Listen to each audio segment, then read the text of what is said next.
So here we've got the new Paramount, or the 90s Paramount, sort of pre-CGI logo, not the Gulf and Western Paramount logo that the film should have.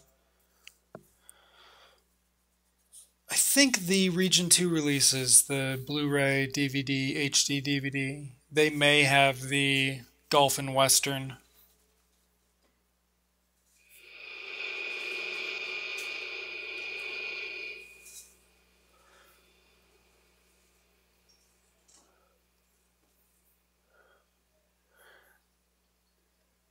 The original Kong, of course, has such a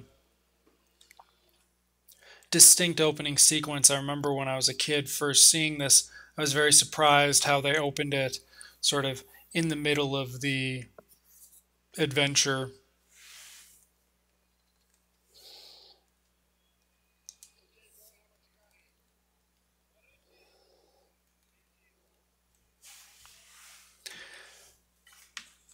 So, as a kid, I had no idea who. I don't even think I got that this is Non and Renee Eberdejoinis. Not sure, you know, not sure what I would have known him from.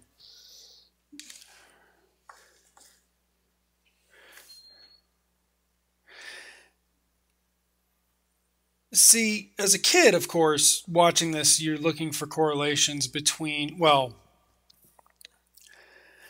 the way I was a kid, when I was a kid, I approached remakes. I was looking for corresponding characters. So, of course, this is Jack, and he's got the same name. So, he's the Jack character, obviously.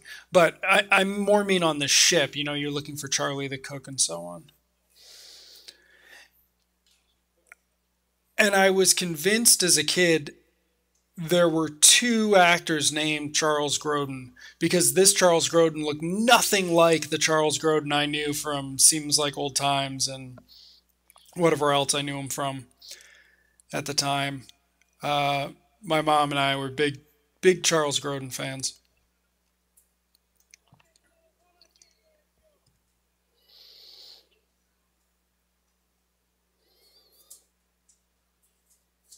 I remember I had a globe and I looked up where Surabaya was because on my globe eventually the educational purpose was replaced with me marking it with locations of mostly monster movie stuff. I mean, I probably was like five or six, but whatever.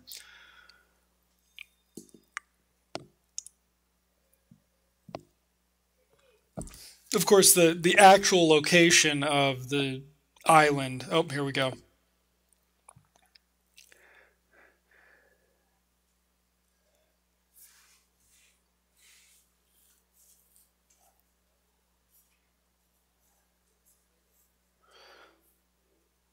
So I assume here's the big ones. One of those lines people don't like in this. I mean, it's the 70s.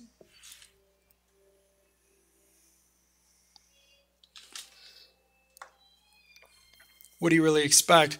But I did want to point out that that was about 3 minutes of setup, sort of a pre first act, first act. And then, you know, this entire opening title sequence is real slow. I remember um, as a kid expecting the opening titles to be far more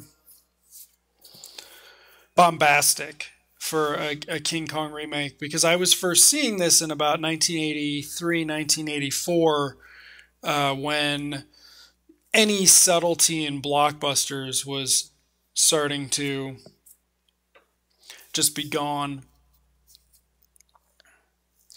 One of the more embarrassing stories, which I may have shared somewhere else, was when this finally got released widescreen. which is the DVD I'm watching now. I was in college and I was extremely ecstatic about it. Hopefully, I was drinking or something to make an excuse for it too, but this was about the most thrilling news at the time.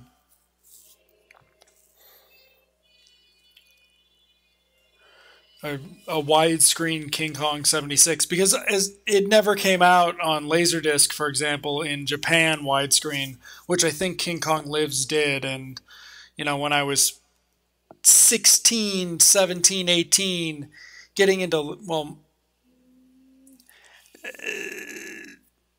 that period was when I was getting into far more serious films, but my nostalgia factor for the crappy monster movies of my youth was very high.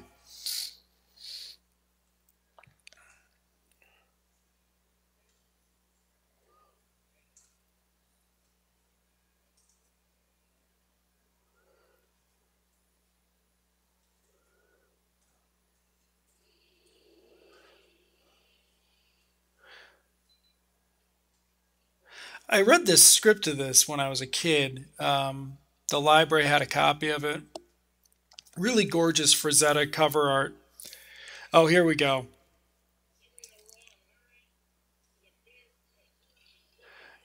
Okay, the raw herring, beer chaser, scoop of ice cream.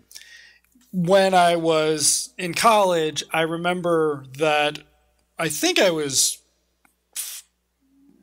forcing my roommate to watch King Kong 76, which he probably had no interest in, but the widescreen. And is that a poster of New York in the background with the Empire State Building? Wow, it's like an Easter egg. Anyway, so the at that moment in the movie when he says the ice cream and beer chaser, well, I was a sophomore in college. You can guess I had a very nasty dessert.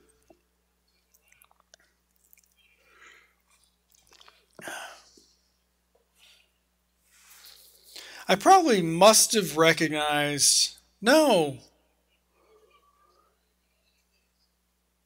John Randolph. I don't know if I would have noticed him in Roseanne or Christmas Vacation. I think by Christmas Vacation I recognized that he was the John Randolph from King Kong, but there's Ed Lauder, who was probably my first favorite character actor. At least the first one who I would see terrible movies for Ed Lauder performances. And he was always the same guy. So he was in Fitzgerald Family Christmas. Had a really nice performance in that one.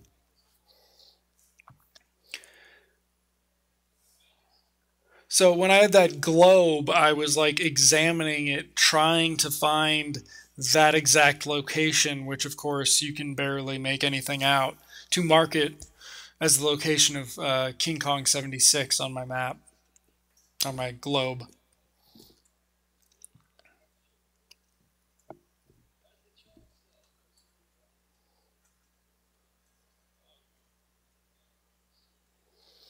I love Lorenzo Simple Jr.'s dialogue in this section, his exposition. It's so perfect how, since Charles Grodin's playing a ham,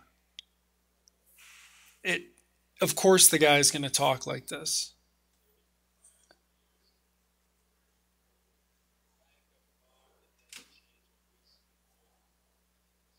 He's so insincere that all this dialogue just is fantastic from Grodin because yeah.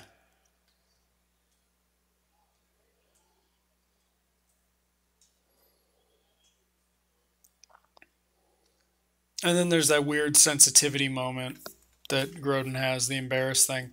I mean, it's just a really good performance from him. He's just dressed like a complete buffoon.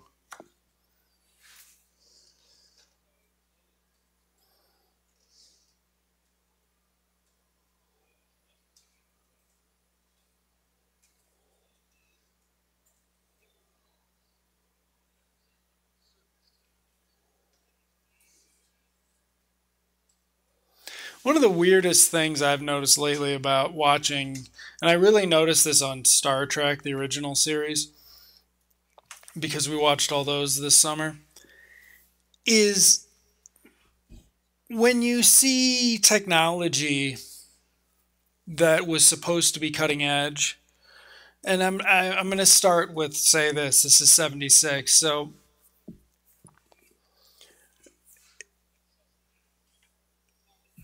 techie movies, right? Movies that had tech in them.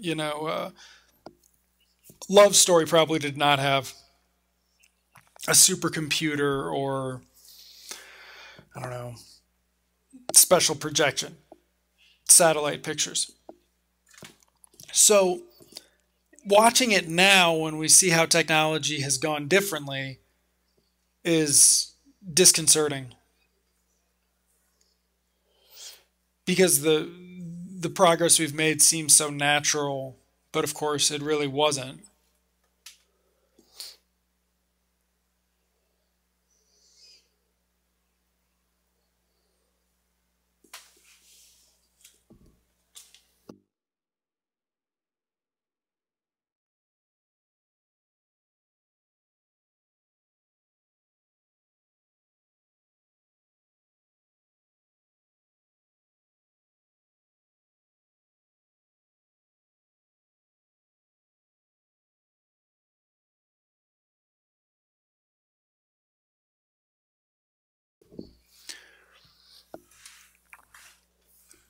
Love Bridges delivering this too. I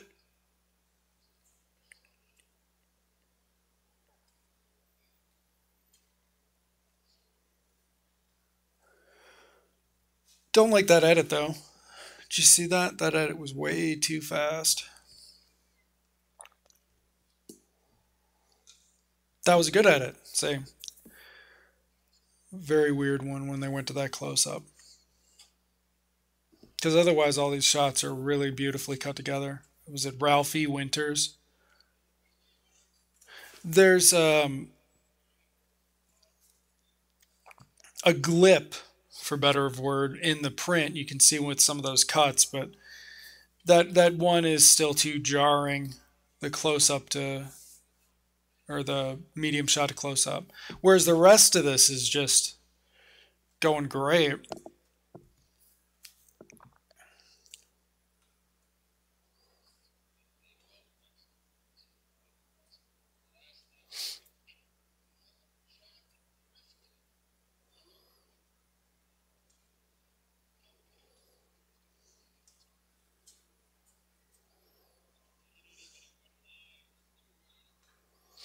When I was a kid, all I could think was how mean Charles Grodin was to him.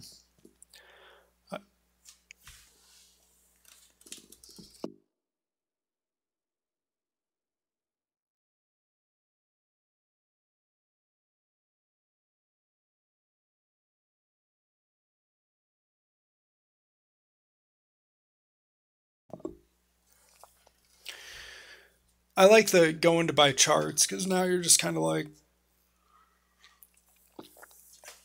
do people actually go buy charts? I assume they do. I mean, I know that, what is it, iPads have taken off in the airlines, but not probably not on merchant shipping. Well, maybe. I don't know. I haven't seen Captain Phillips.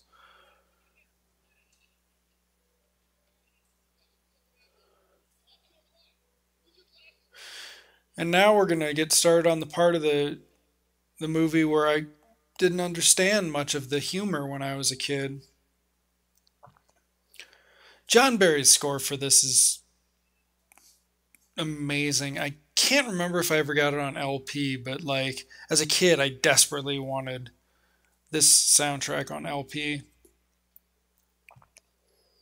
I've read the making of book, but I can't remember them having a lot of problems with the ocean shooting that you often hear about.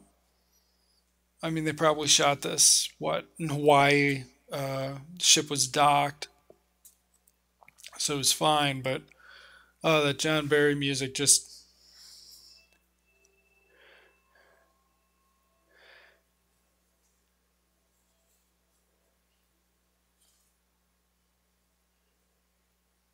See, I think part of the problem with King Kong 76 and the bad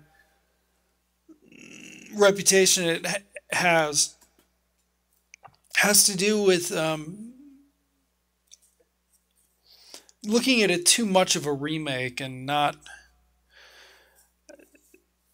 I mean, it wasn't remade for any sort of artistic purposes. It was remade for utterly commercial purposes, which are the best reason to remake anything if you're not the same director. And Perko's a pervert. Anyway, but of course, Carnahan's okay. He can keep himself in check because he's Ed Lauder. Okay, so what I was saying about the two Kongs. A remake, unless it's, John Ford trying to fix something or etc., etc., William Wyler, it should be commercial. It shouldn't be a labor of love. Yes, you can have great remakes that are labors of love, like The Thing, but there's a split. Trying to exploit a material for a new audience has more easy potential than actually doing a sincere remake. How about that? So,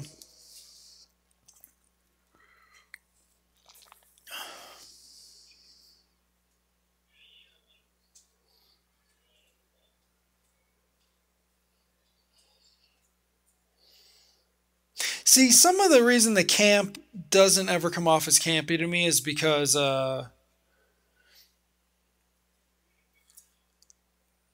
way the actors handle it, especially Jeff Bridges, and the pace of the scenes, that they're not waiting long enough for reactions for the camp really to be outrageous. Certainly not like in a disaster movie. But of course, then we get to Jessica Lange waking up, and we'll get into a lot of things that I had no idea what they meant as a child.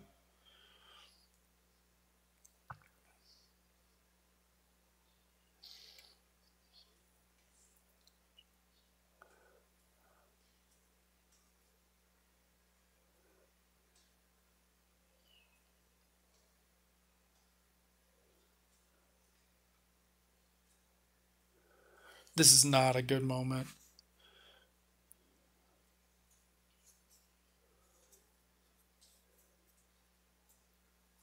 It's it's it's not necessarily even Jessica Lange's performance of it because it's sort of impossible. I mean, just to set this scene up with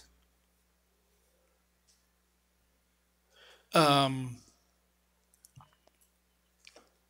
that she's like a model who ends up on a boat via tragedy. It's just it's too much. It's too that's what throws in some of your camp value.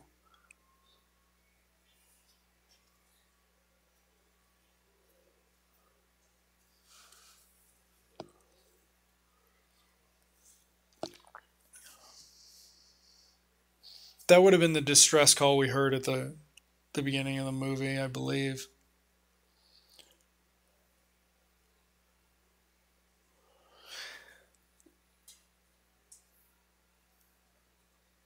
See, she can't do this.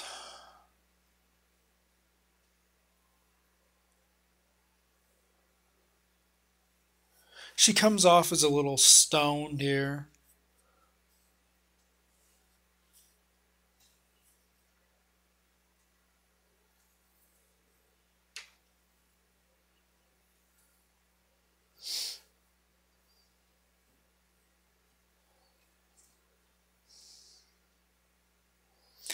I don't know how many Jessica Lange movies I would have seen as a kid just because by the time by this I mean Frances was 83. She was a serious actress by 84.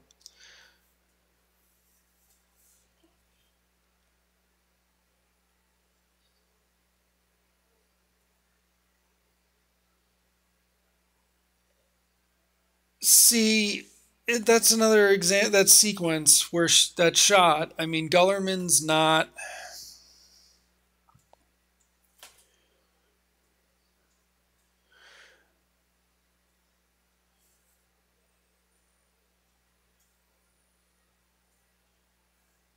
No. See, yeah. Sorry, I'm getting distracted by the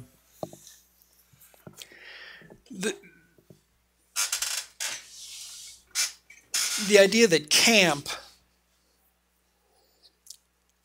has to have an intentional factor by enough significant participants. Like if the set dresser wanted to make it campy and the production designer didn't,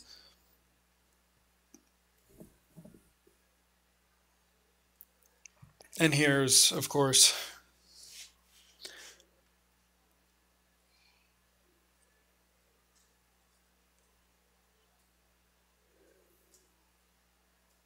I mean, look how, I mean, because John Randolph's, a solid character actor, and Jeff Bridges and Charles Grodin are trying really hard in this scene, but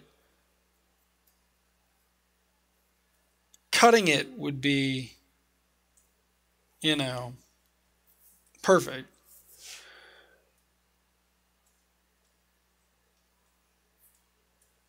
I had no idea what that was about as a kid. And then once I found out, I realized that the scene didn't really work. And now we got a really nice, excuse me, now we got a really nice montage sequence because, she just happened to find her way on the ship of the nicest crew, which of course happens in the first one, but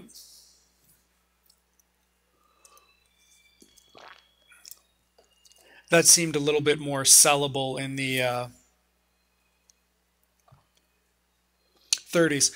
Notice in that scene, she's sewing and he's reading. They're very, even though she's actually a fashion model right now, um, they're very domestic. The sewing is far more domestic. And then this actually, besides being really exploitative of Jessica Lange, in the extended scenes, two crew members try to get a peek at her, which is the reason that shot's in there. It's not just, Jessica Lange taking a shower. And I actually like this shot, that close up. Um, just the way it transitions into the introduction of the cloud bank. It's, if we tried to make King Kong again, and I'm going to ignore the Peter Jackson, even if it were a totally commercial effort, love this shot.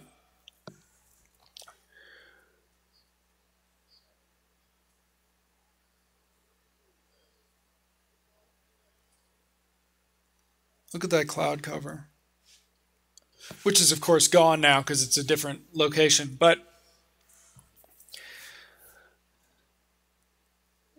wow, that was really badly cut together. I mean, the footage. Of course, here we go, more technology that, of course, I'm like, how does that work? It sees it in profile. Yeah, east to west. I've noticed I actually really like movies with lots of people in shots. I like TV shows with it too. But I'm thinking of Aliens and The Thing. You know, you have movies with a lot of people in the shot and it being a long shot and a lot of acting going on in that shot.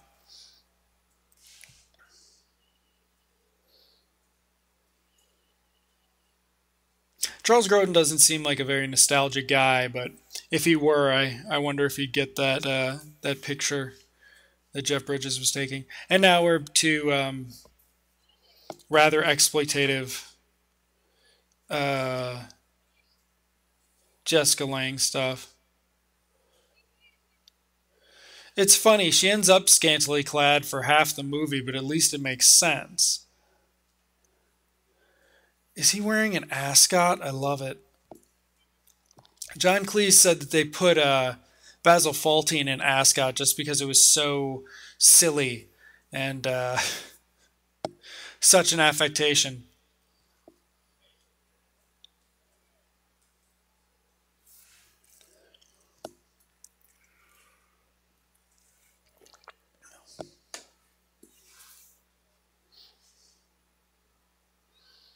Here's actually the first scene where you see she's not stupid.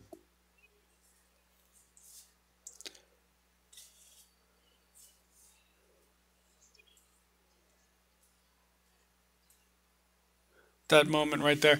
That was a great shot of her. And now we cut back to this one, which is not that great of a shot. Um,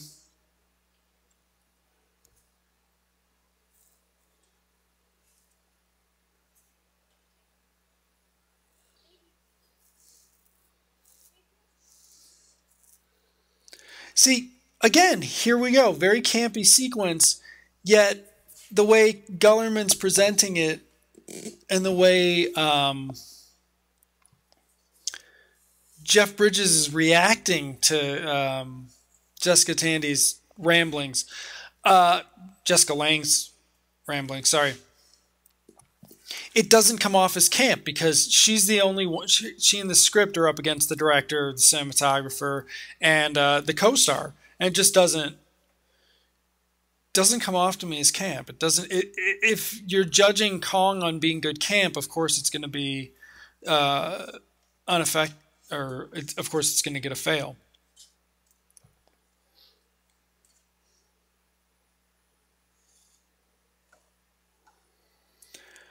I'm watching this and I'm picturing it how it must have looked in 4:3, and some of the shots, just because they're surrounded by so much emptiness, you can see. Oh no, that one. Never mind. It was one shot of Charles Grodin that would have looked okay pan and scan, but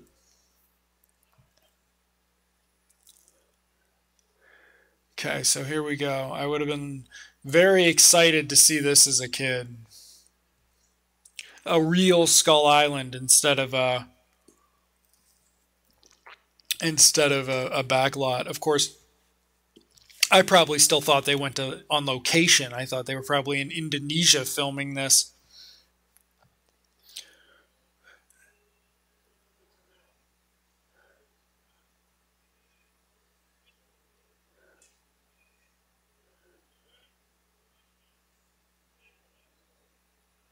Not sure that was worth cheering about. I mean, really, all they did was take a boat. Well, no, they did discover an island behind a fog bank. That's pretty cool.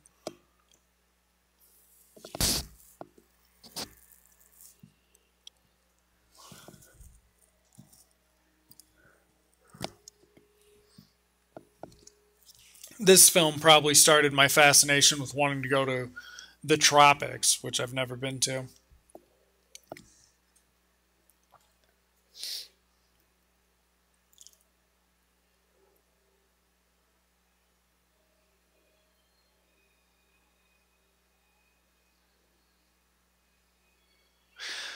See,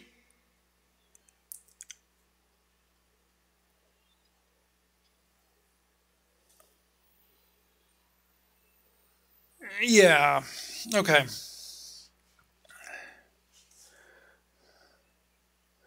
That's the shot where John Gullerman wants to be William Friedkin for a second.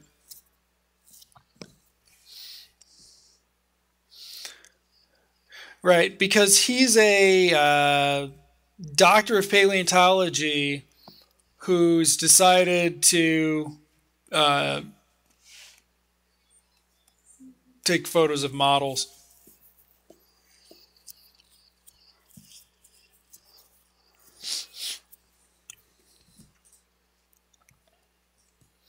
I mean, this is a goofy sequence, but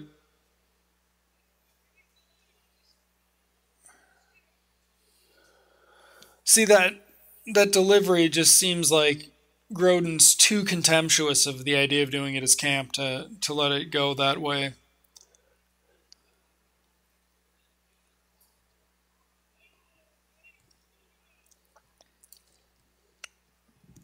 Okay, so this was always one of my favorite sequences. In fact, when I first saw this widescreen, I found that it didn't have the same um, nostalgic effect as the pan and scan one did, just because the picture was smaller. But as a kid, I would have been watching this, going, "Oh, is Kong gonna grab her? What's gonna go on?" And then you get to the this famous shooting location, and it's just so magnificently done that I think it's in 6 nights or 6 days, 7 nights, and it's nowhere near as effective in that film. How did she see the waterfall behind the curve?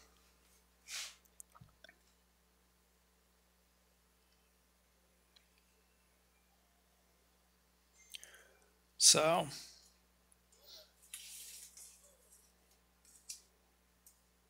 why is he so mad? See, as a kid, you know, the romance between Bruce Cabot and Fay Ray is a real movie romance, right? The romance between Jack and Anne is a real romance. In this one, it's not. It's, uh,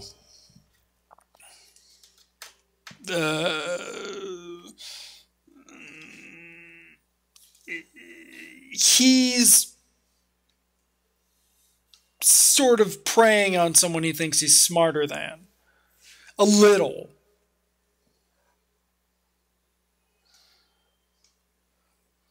Loved the shot as a kid. And now imagine this. Sorry about that readjusting. Imagine this pan and scan. So you're not getting, or I'm sorry, pan and scan. You're not getting the mountains to the side of it. When I started watching movies widescreen, both on Laserdisc and DVD, like this shot looked totally different. It was just the right side of the screen. You had nothing on the left. It I don't have a good example, but it's entirely possible that you can like a pan and scan version of a movie and not like the widescreen version of the movie. Uh, the movies are different.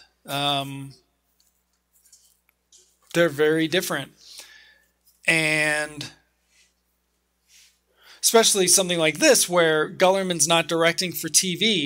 You get the late 80s De Palma and he's shooting it for pan and scan. No way Gullerman's shooting this for pan and scan. He's not even thinking about it.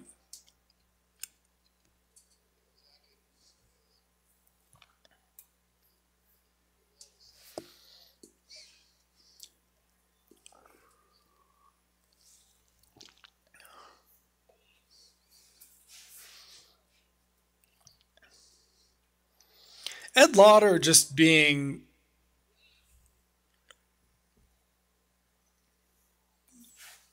out of it really helps sell that scene.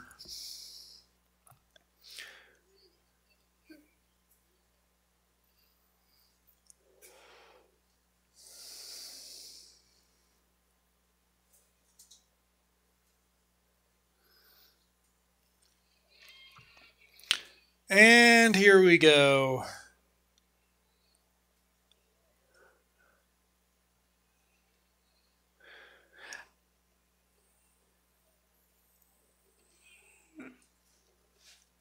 Uh,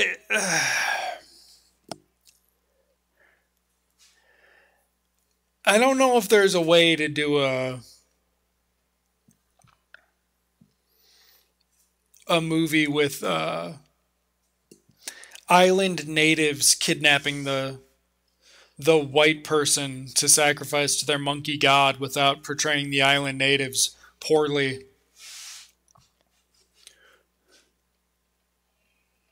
I hated those costumes. I hated the bag ape man costume because in the 33 one there's a better ape man costume. So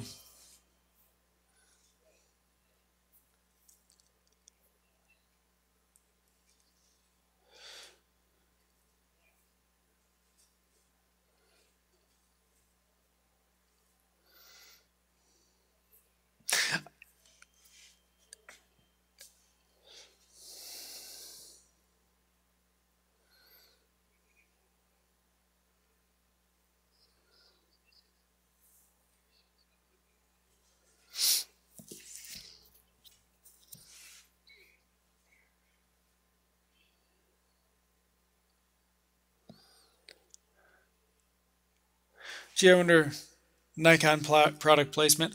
I remember once seeing an ad for the watch he's wearing. There was a watch tie-in.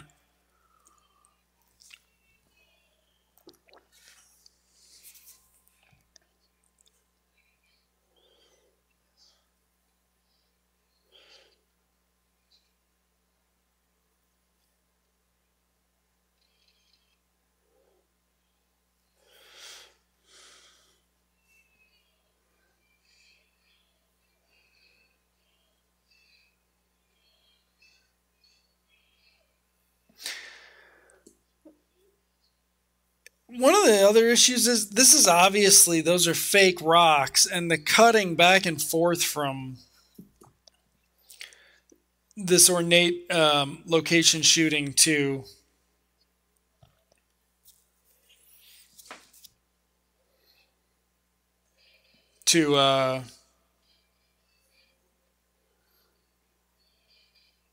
them watching, it just doesn't flow nicely, and that whole congregation line's terrible.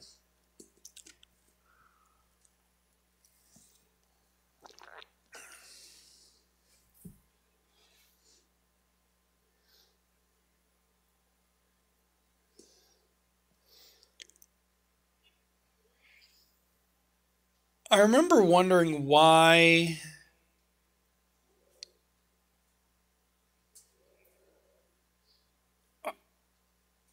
are the actors playing this natives black and not like Polynesian or like something like that, right? Indonesian.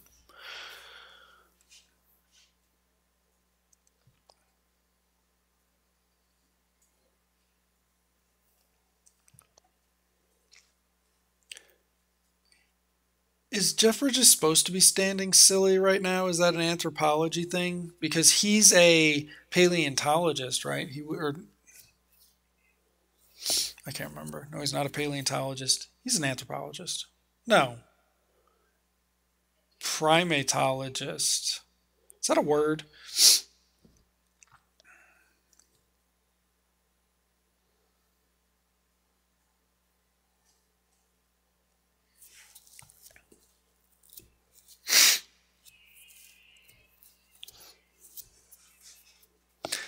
When I was a kid, I never would have thought that these sequences should have been subtitled, but now there's no way that if this were in, I don't know, The Lone Ranger or something, there was some scene like this and it wasn't subtitled, I'd be shocked. It seems like a very little thing that we don't um, we don't ignore. It's not really multiculturalism. It's more like movies have been forced to be less objectifying of populations for melodramatic purposes. And even if it were a tribe of nomadic Frenchmen, we'd still get subtitles today just because it's, well, or I expect subtitles today just because I don't go into a movie of today willing to invest or suspend certain judgments, not just of drama, but of thoroughness and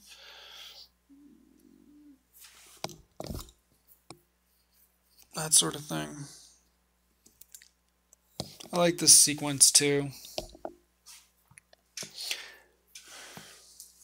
I hate this part. They really needed an established. They needed this shot from the other angle in the dark first, not close-ups. This is interesting because the way Semple approaches the plotting of King Kong is that he doesn't. He's got one thing to do. He's got to get the girl to the monkey, right?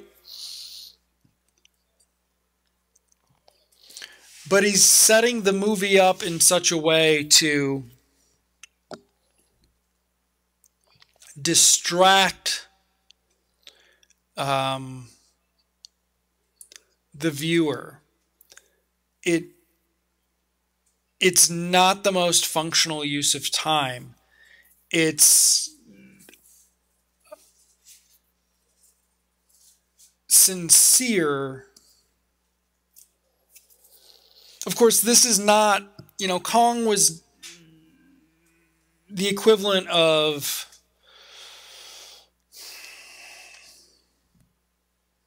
it's not part of the blockbuster movement in Hollywood that Jaws and Star Wars did. It's in between Jaws and Star Wars. It was probably in production before Jaws was a big hit. So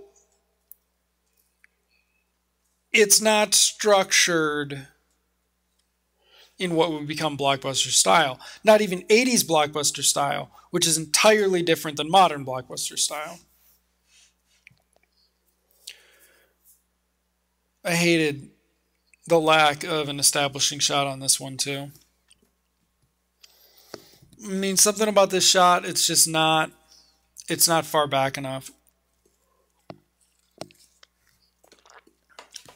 It's like too long establishing shots Gellerman's kind of needed. Now he's actually surprised that she wants a little piece of action. And this is where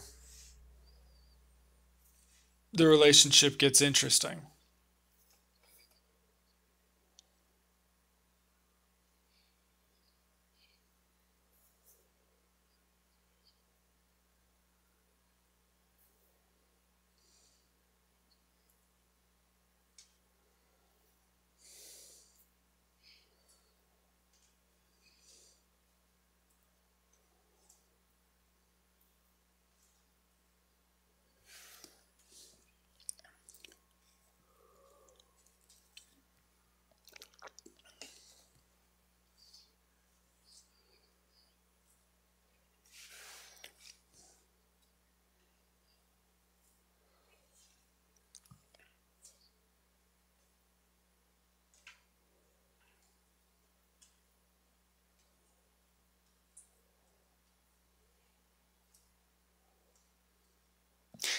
I can't remember if Jessica Lange and Jeff Bridges ever actually did a serious movie together. I should look that up.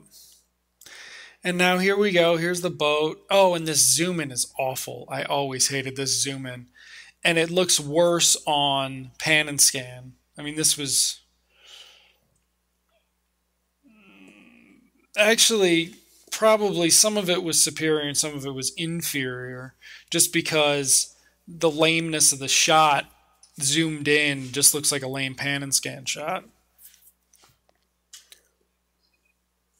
Oh, so that isn't New York. That is a Petrox oil plant. Interesting. The way they talk about Petrox Tower, you almost think that's what King Kong is going to climb.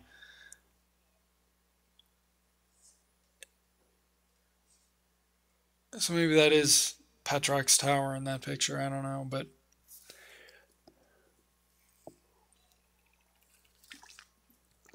I'm not aware of any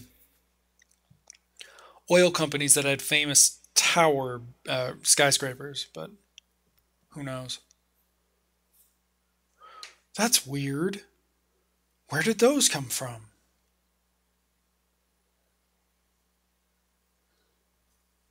It's an interesting way of doing that shot. Kind of reminds me of Sam Raimi. This might have been the start of the second tape, or not. This Kong was originally released on two VHS tapes on its first release. I never saw the actual double-sized box of it. That would have been interesting. I only ever saw I saw it in a clamshell. So now she's stoned.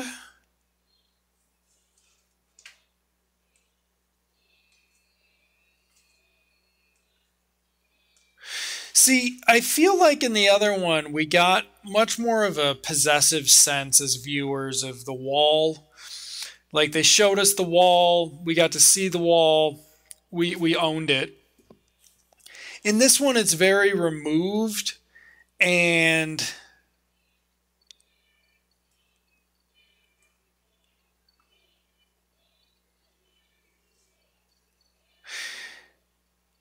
yeah, I mean,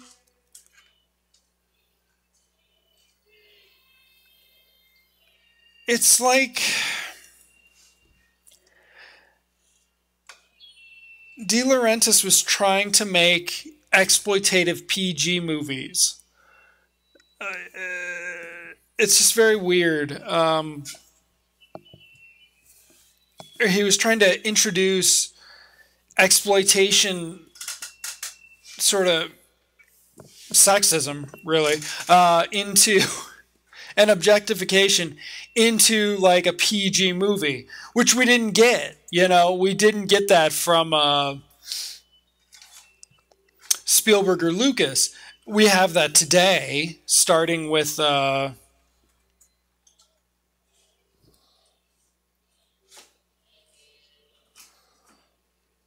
don't know. Was it the Fast and the Furious? I don't really care. But that's a Dino De Laurentiis legacy. Um, Bruckheimer. Bruckheimer played with it a little bit, but actually not as much as one would think, and not in PG movies.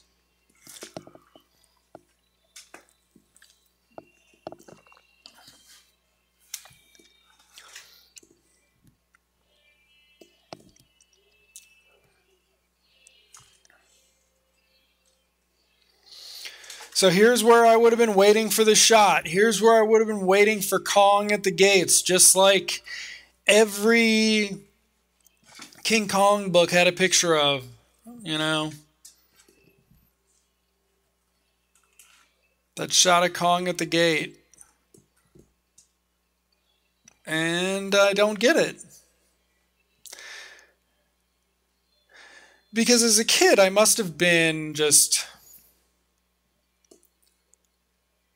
I mean, this even carried over to when I started seeing movies in widescreen, that you'd just be waiting for a moment in widescreen to see it. I used to show my friends how something looked pan and scan and then how it looked widescreen. Um, I probably didn't stop doing that until I was like 20, 21.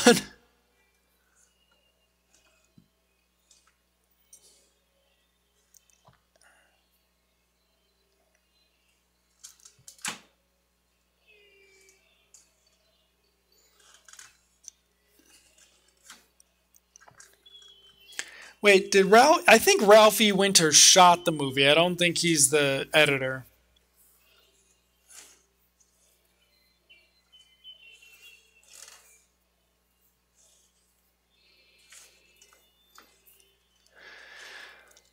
This is an impressive set too. I mean, one of the things about Kong is that it's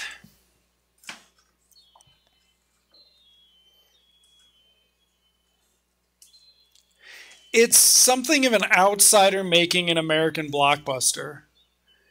Um, there's a commercialism to it that is involved with that, um, but there's also a with a director far more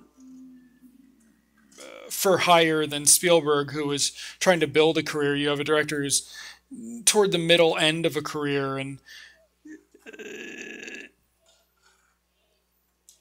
he's just got all these amazing tools to play with. He's got a budget. He's got, and you saw this from Gullerman on Towering Inferno. But in Kong,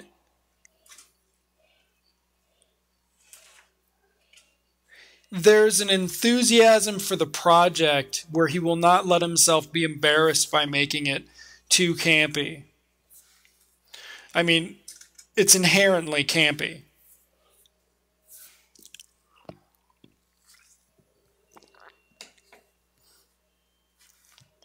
Because the 70s is when you stopped believing your expectation of Hollywood, you know, or 67 with Bonnie and Clyde or whatever. And that's what the films were made to be like. It was made to break from Technicolor and the stages and the sets. And so what you have here is you have a remake of one of those movies by a non it's not an American production. I mean,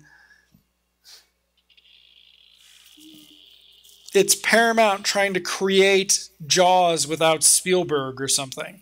I mean, it's that sort of equivalent. It has more in common in some ways with Superman than it does a regular American blockbuster, just because of the lack of I'm going to say it, the lack of buy-in from the director on the project. Which isn't to discredit Gullerman or Donner. It's to say that these were not guys who these movies were going to make or break. They weren't going to make them. The movies weren't going to make the director. They would have been fine without these movies. They fixed her hair up really nice. I loved this shot as a kid. I loved the process shots in this movie, even the ones that don't go well. So we're an hour in, right? So I'm guessing the second tape probably starts after he grabs her. And I think when they split it overnight, that's when they, because it aired 2 days on TV. Okay, so the arm, there's a disappointment. The arm looks better in the pan and scan version. Especially in the process shots. The arm looks better in the pan and scan version. And I mean, you know, the process, Paramount's not going to go through and clean this up. You know, they're not going to do a special edition of it. So you're sort of, at least when you were watching it on a shitty VHS transfer, that shot, oh, look at the miniature work. I think Leonard Maltin gives it either a bomb or a star and a half. And he says, the real star is Rick Baker in the Kong suit. Look at that. So, Yeah, it's just I feel like seeing this movie on TV would you wouldn't the special effects would come off better due to the deficiencies of the VHS format.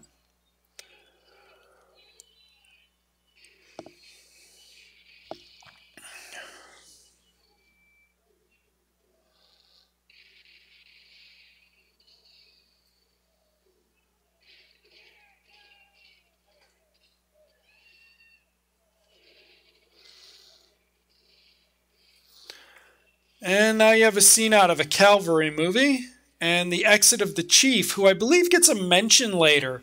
But unlike the original Kong, the Islanders never show up after this scene on film.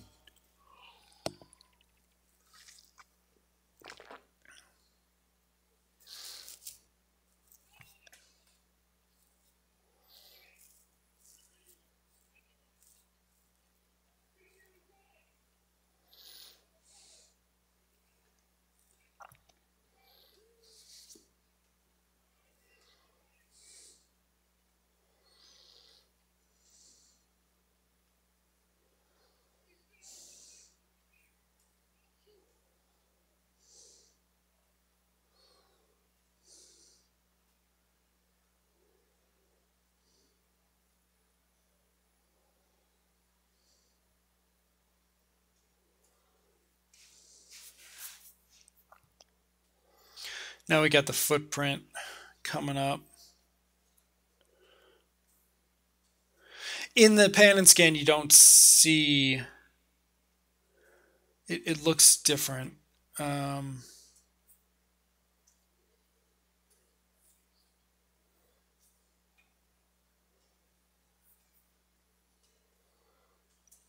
Boom. Got a little comedy for us. This looks better in the pan and scan version too.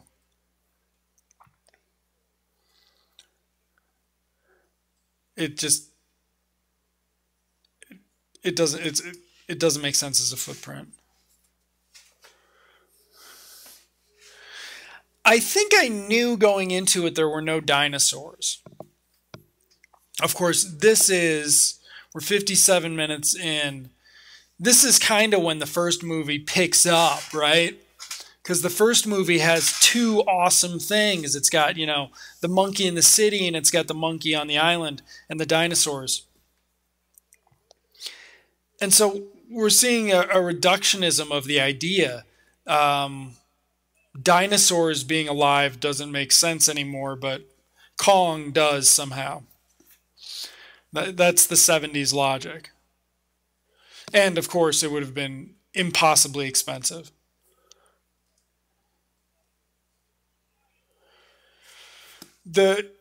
Yeah, and also 58 minutes in is when Ed Lauder actually gets something to do. Fred doesn't care what's going on because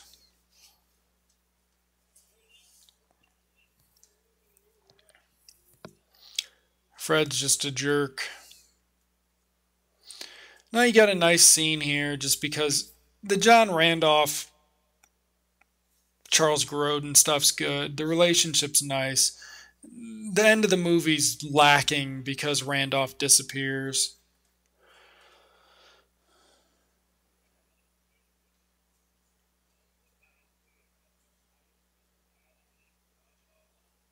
And here we go. Here, this is another camp concept not handled campily.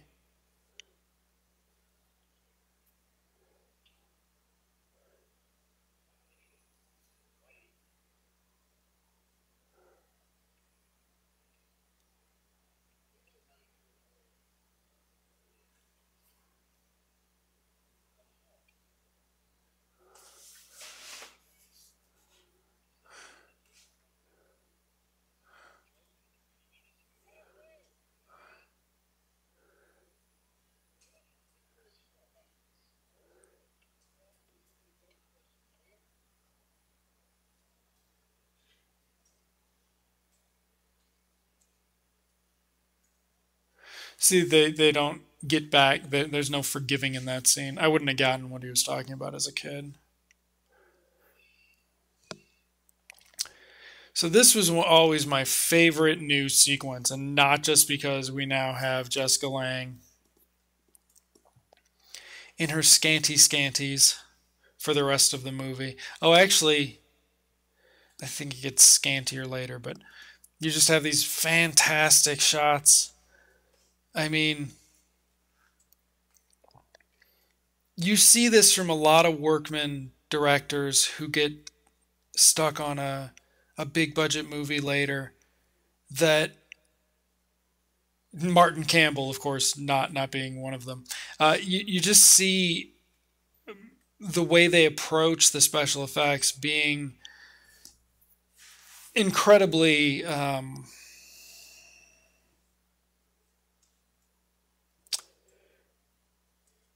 cautious and confident at the same time. Like they're not trying to be too ambitious.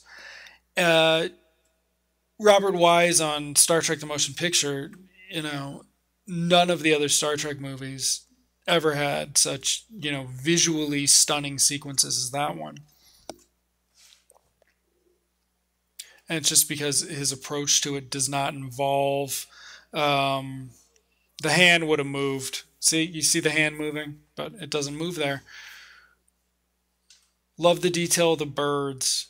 They would have made a big deal about that in the 33. Hell, they probably made a big deal out of it in the 2005. But in this one, it's just a background detail.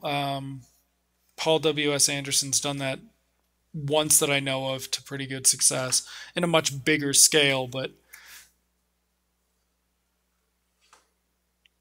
it just works out.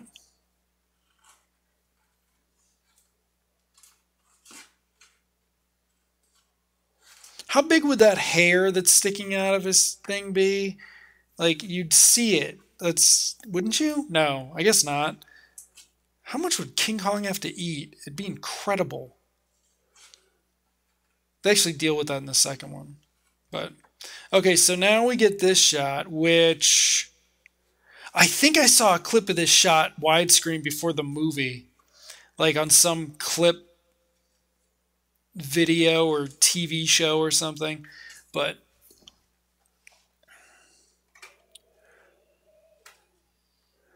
so I had seen that 1 second. But then, okay, so here's where you start getting campy. But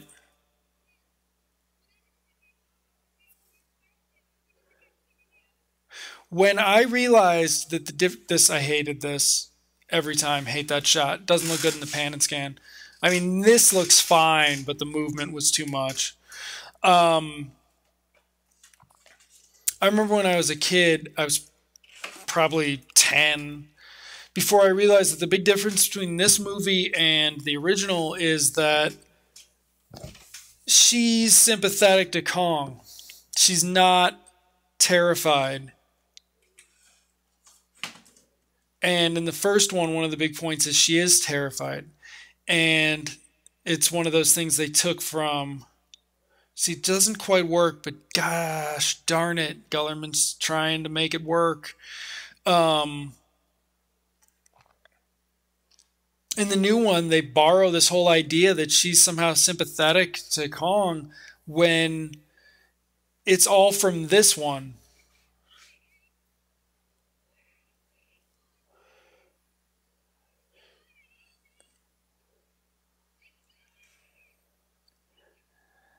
And this is when I start liking Jessica Lange a lot in this movie. I don't know what the best way to transition between this is, but that was a pretty fun way to do it.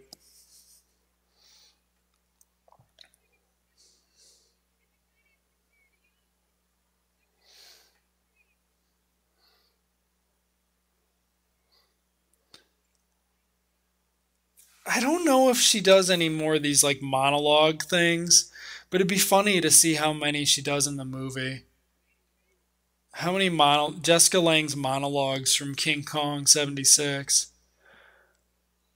Maybe I'll cut that together for YouTube just as a gag. See, she's doing this silly monologue by herself, not with all those other actors, and it's working better. You see what the music just did there? The music got close to campy, and then it went into this.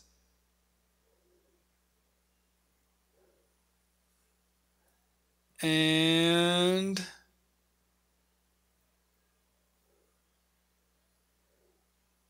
boom.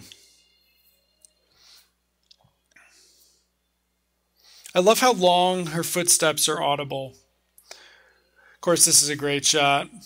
See, I mean, the other thing is, I'm watching this in 84, 85, and I'm trying to explain it to my friends who aren't watching movies from the 1970s for their awesome special effects.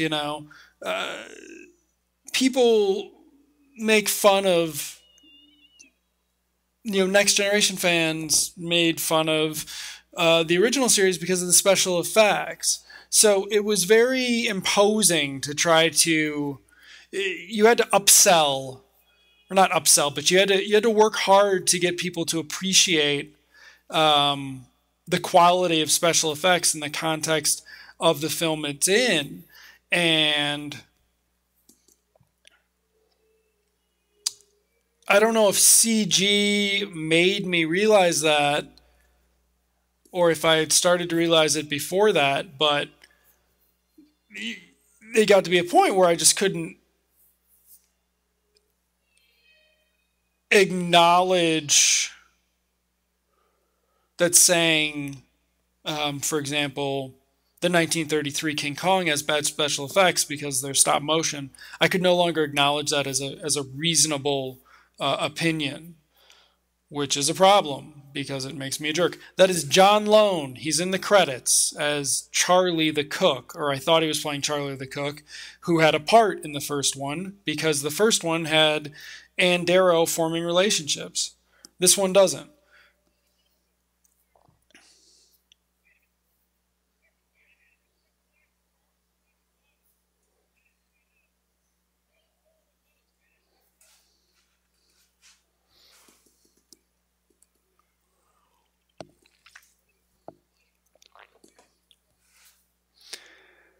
So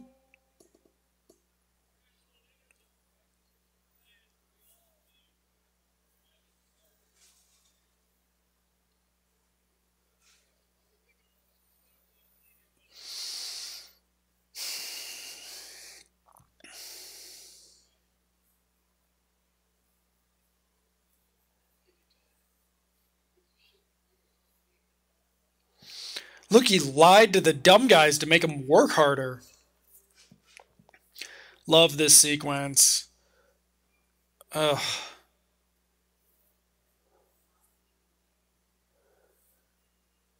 This was the picture on the back of the VHS box. There's a publicity still of Jessica Lange in the waterfall or just after. It's also, I think, when she gets more scanty, as the movie just has her getting more and more scantily clad. Till the end. Not a fan of this one, that composite shot in the widescreen version. See, one of the things about this is I don't know if I'm actually supposed to take that as the ape being a pervert, but I don't. I take it as it being a dumb, sweet animal, a vaguely intelligent animal. And, a character to himself. And the first movie doesn't have that. Oh, you know what? I love that shot just for a second, even with the composite problems.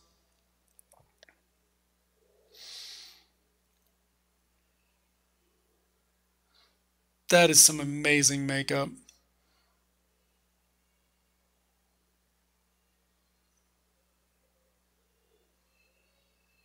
And it's that sort of thing that sells you on practical effects.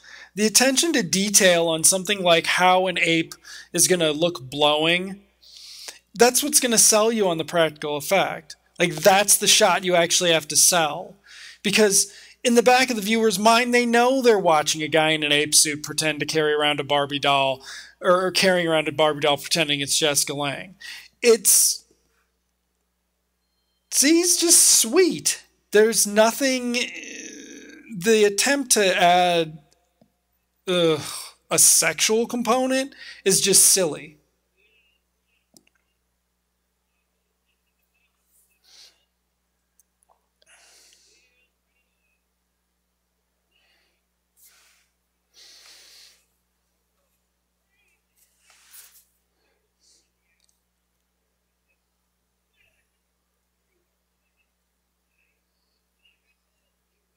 Product placement time.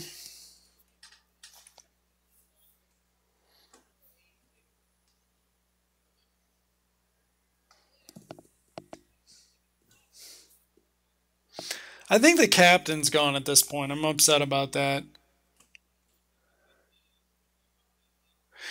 The weird thing is that they did correspond certain characters between the original and this one, but they didn't correspond there, and they casted them really well. Like the captain, the captain's, Englehorn. The first one was very memorable. John Randolph's very memorable, but Englehorn sticks around enough. He's in it enough.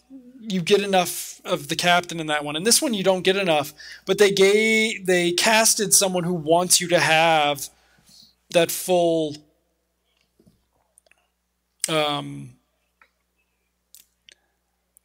time. Now this sequence is clearly a set.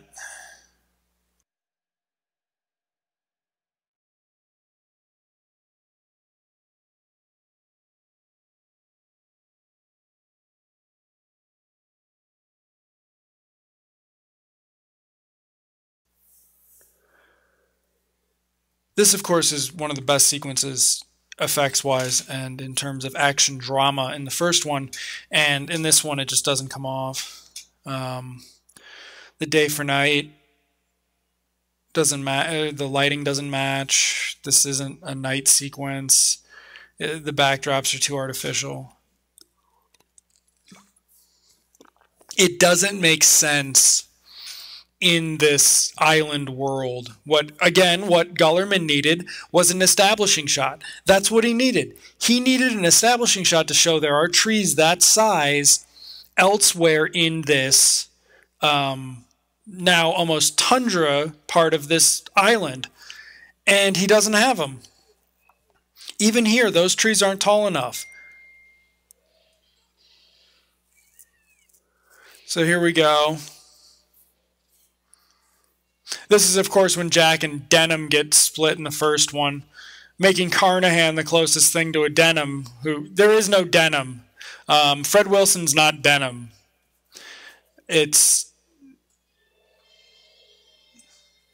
Yeah. Why are falling shots so hard? Even in movies that you just love. RoboCop, for example, falling shots are always a problem.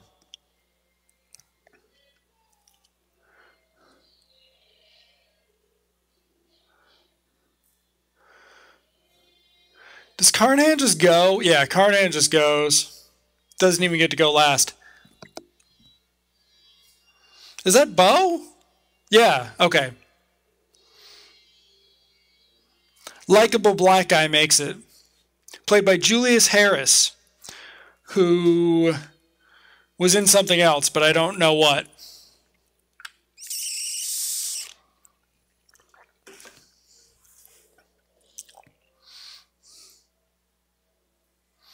This sequence was really memorable in the first one with and it was memorable because of the stop motion. I feel like that's something that you can't hold against the 76 King Kong, is that some of the sequences in the first one were just so amazing because of the effects. These are really good effects, but they're not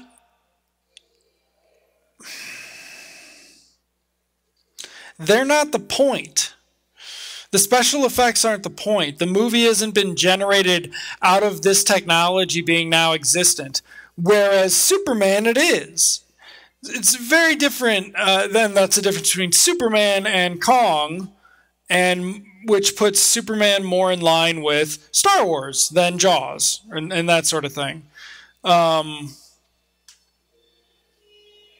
Just how these movies came together and at this time in history, in film history, is important because it's led to some really great films and some really shitty ones. But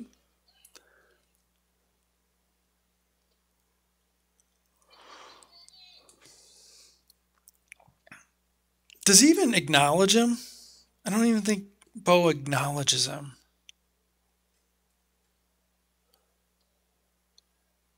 Or is it Bone? I don't know. Okay, so here we go. We've got our Petrox. You'd think they could afford... It's almost like they designed a cheap logo for Petrox so they wouldn't have to spend a lot of money on painting planes. They could just put some stickers on it.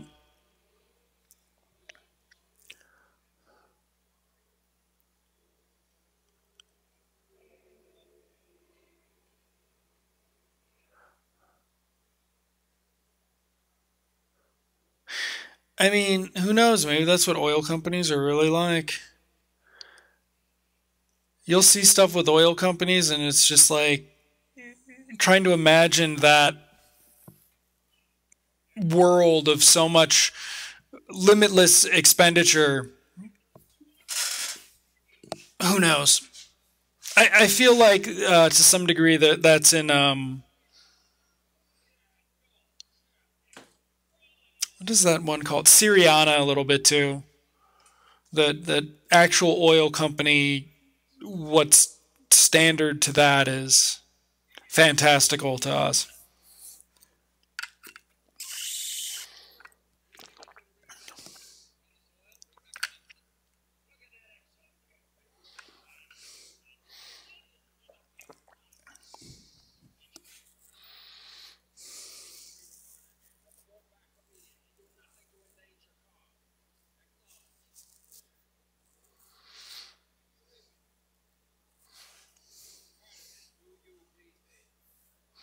When does Fred get concerned? We kind of missed that shot.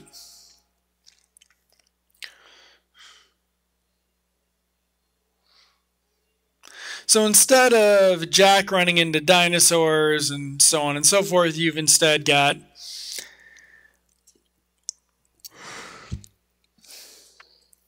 Jack exploring an island. Now, of course, you'd think we'd see some villagers, right? Nope, no villagers. That tree across the ravine is from the same tree that made the bolt on the gate, obviously. How'd they get it through there?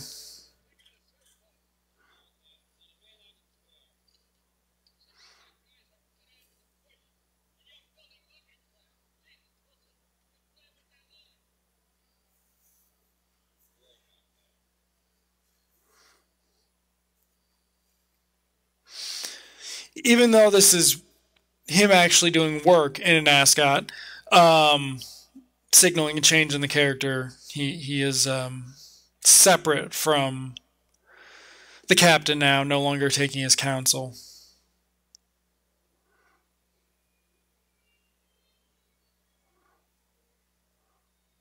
I like that moment.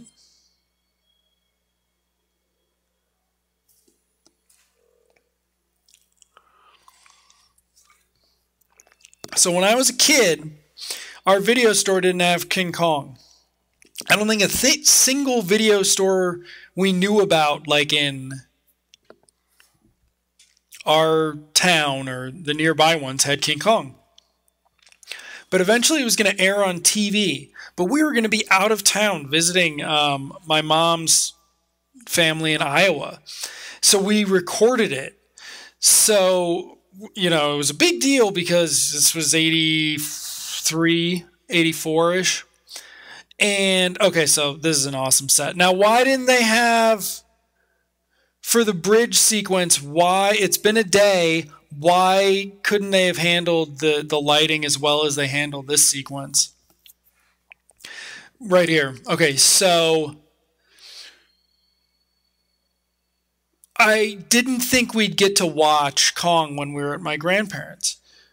And so my dad programmed it on the VCR. Like I said, early 80s, big deal to trust the VCR to record, right? Like the clock was going to run out of battery. So we're in Iowa, hanging out with one of my uncles and maybe multiple uncles, but because I kind of remember all my cousins being there. And of course, maybe they've seen King Kong before because it's been on TV. And, I remember it was a very big deal to me, and everybody else was like, "You haven't seen this before?" But it was this sequence that we tuned in for one of the nights. That was, I think, the recording issue was we had to record it 2 nights. They split it on 2 nights, so we had to record 2 nights of King Kong. And it somehow got messed up. And then we went, and my dad found Kong at some video store in, I don't know, Schaumburg or something. Probably Lincolnwood. No, further than Lincolnwood. We drove out, Morton Grove maybe, drove out, rented it. I got to see King Kong finally. I think he would have watched it with me that first time, but that was about it.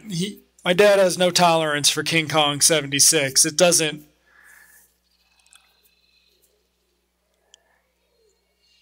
It's never been an interest. It's never been one of those things that he has any nostalgia value for. Giant snake.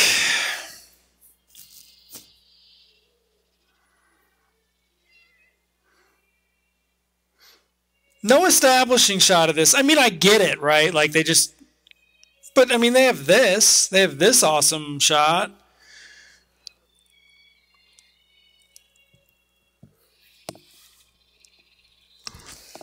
Pterodactyl and snake. Yeah, pterodactyl wins. This is just not, it's a wrestling scene.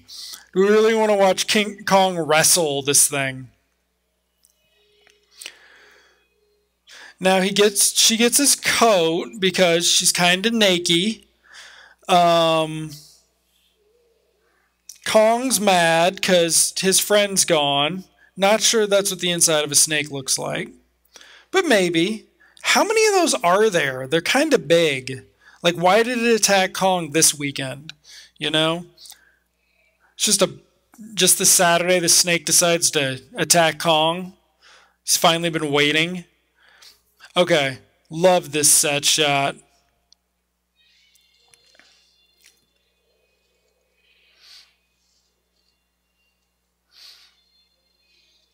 She didn't even look back for him. She don't care.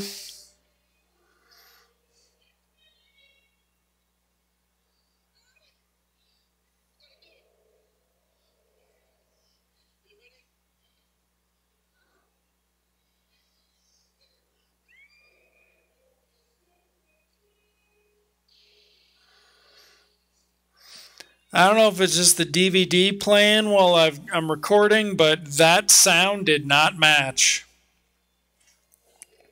The splash did not match for me. Your mileage may vary. Look, he's back.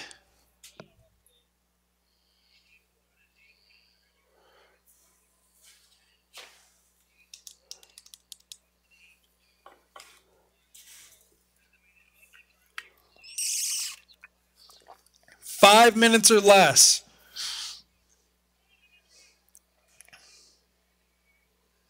There are people who shitmouth this movie, like Spielberg, and then he'll rip stuff off from it. I can't remember if it was Jurassic Park or Lost World, but he pulled something from this too.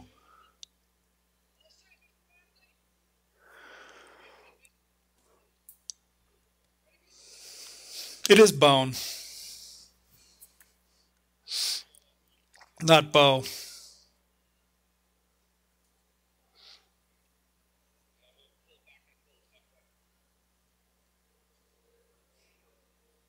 I don't know that you would do that scene anymore. I don't know that you'd have the scene of the black guy look the black working class guy giving the white guy a stupid white man look anymore.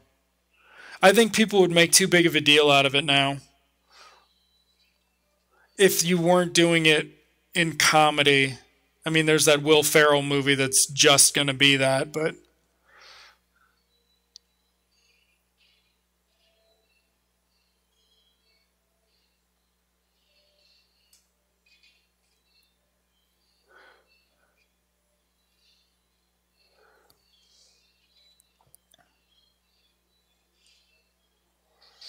I remember that being a big deal to me. The way he covered up the hole with the single with the leaf contraption.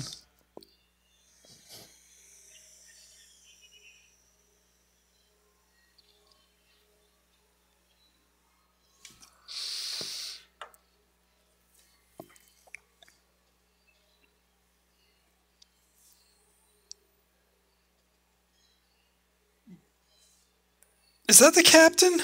You'd think they'd get somebody besides an old guy to help open the door. Is that him?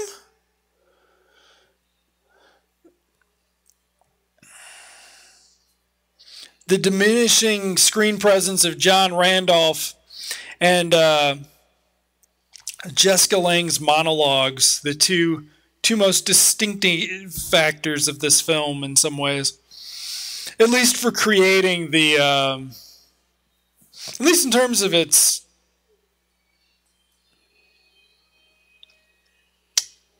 particular elements that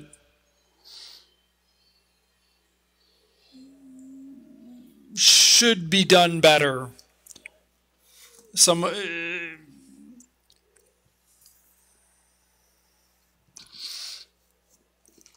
so I do need to tell everyone who's made it this far, which is almost 90 minutes.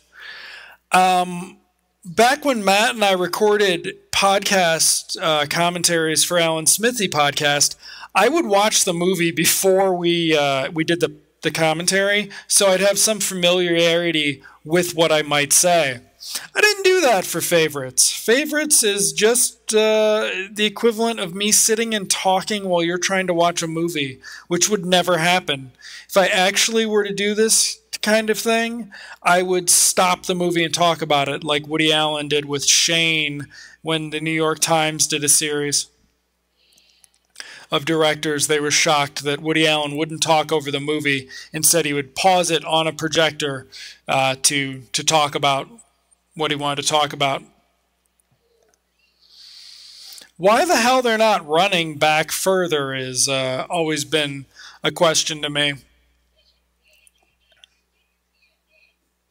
They're going to chloroform him.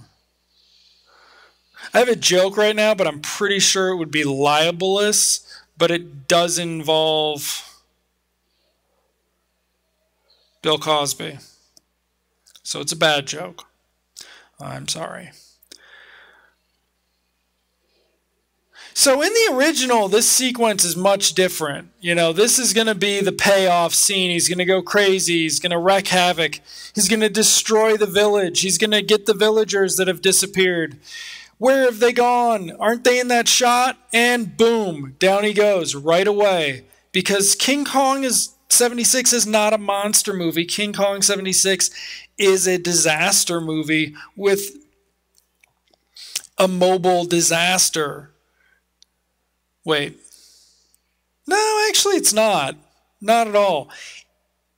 I bet... Okay, so the villagers do come back for this shot. Where did they come from? Sorry, I forgot. They do have this moment. But I don't think... Does the chief show up? This is another still that that looks totally different in black and white than it does in color, at like 3:2 ratio. So when I would see pictures from the King Kong 76 Kong in books as a kid, this scene never played the way I thought it would. It also is a fail of a shot because there's no way for Kong to be laying in there like that and to bring up the hand at that angle. But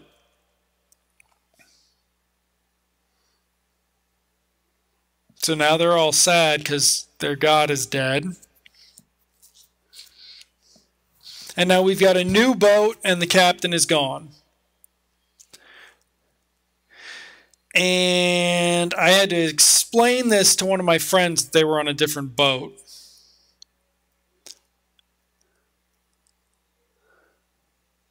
So I think when we watched this in Iowa, because I didn't want to watch all of it, but I think we were flipping around trying to find stuff to watch. We came back during one of these in the oil tanker sequences. So the movie's now got 45 minutes left to go. And it's going to completely change tone in a way that oh, look, it's campy. They're feeding him bananas. Ha ha ha. They're going to run away. And I mean, it's dumb. There's no way that animal would be able to survive on a fruit diet. And look, she's not dressed risque anymore. She's serious.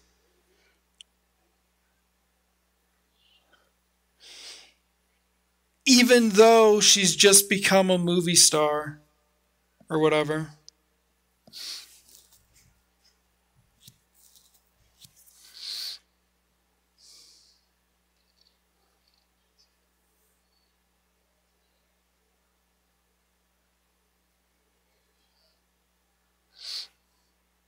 Jeff Bridges' contempt for this movie helps it so much. Because Gellerman directs him like he's not aware that Bridges is being a jerk.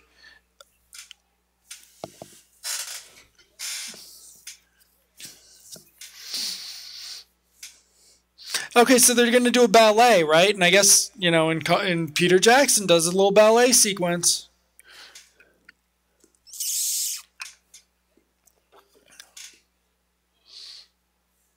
They've not kissed, as far as I know. Have they? I don't think they did. When he rescues her, they don't kiss.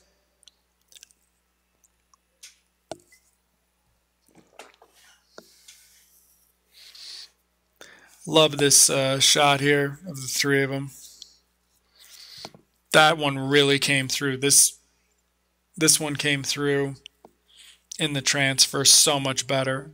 This is such a fantastic shot.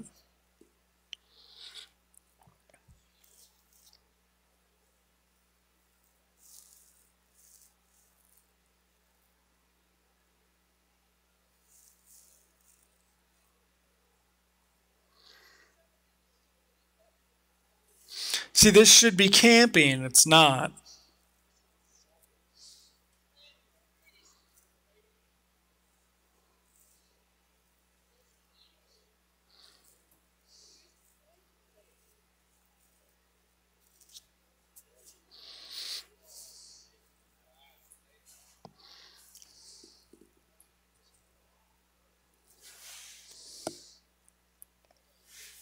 See, that's the kind of delivery that Bridges had to, if he delivered certain lines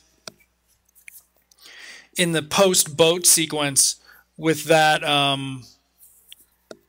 thoughtfulness, it would have strengthened up those parts of the movie.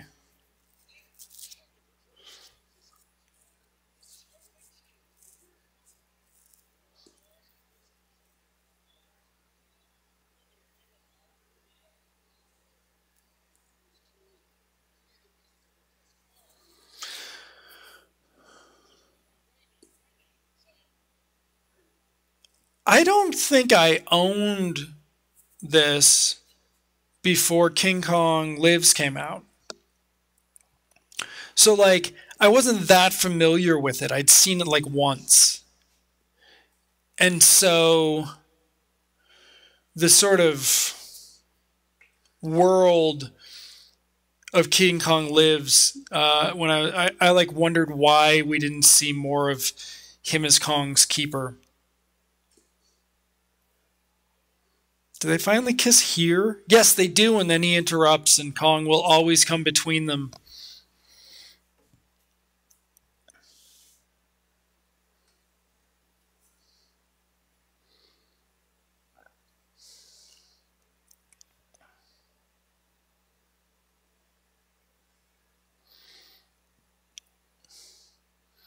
Love this sequence.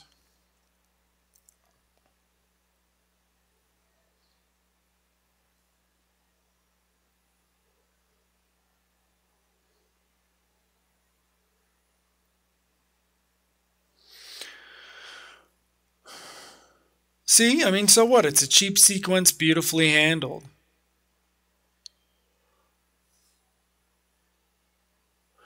John Barry's music does the right callbacks. I mean,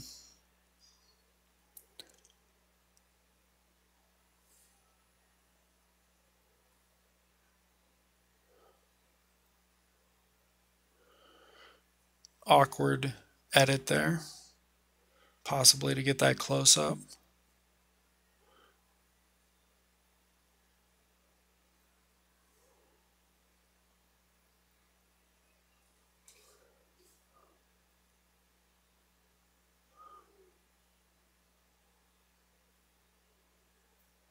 Well, he doesn't care about the monkey anymore? Wow. Because he's not worried that she's in danger. Hey, it's kind of funny.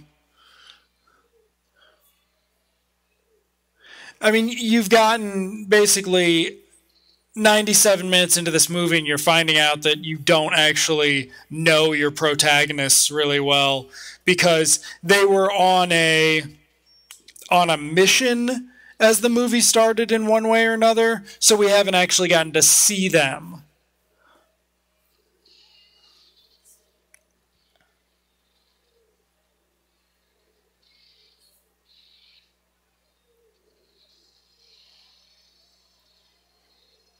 I remember wondering what that was as a kid. I'm like, why is it brown water?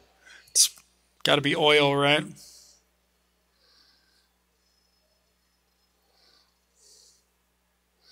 I love the boat sequence in the movie. I mean,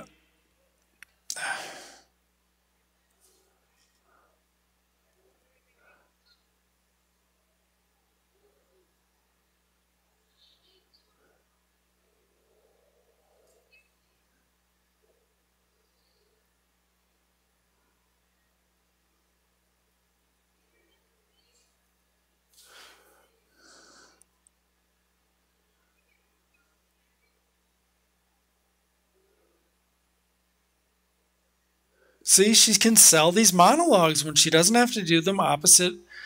She can sell the silliness. It's not a big deal. Right, now Jack's willing to make this species extinct.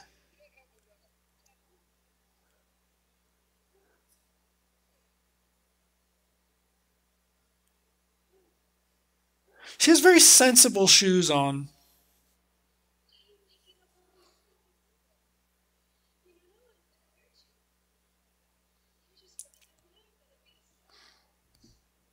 See, in some ways, I mean, part of the issue with the camp is that I like that shot, even though it doesn't work that well. I like it a lot. But the whole idea of becoming a star, it, it's too flimsy, and everybody knows it.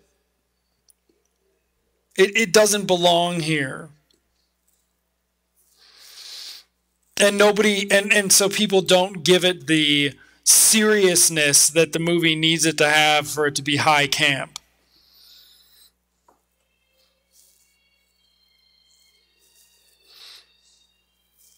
It would need to have been the 1976 equivalent of Paris Hilton for this for this to work as the camp that it needs to work at. But it couldn't be a Paris Hilton like character. It would have to be Paris Hilton playing this character. So I don't know. Maybe Jessica Lange was a huge supermodel in '76. I don't think she was. Like, I think she was a model, but I don't think she was like a, you know,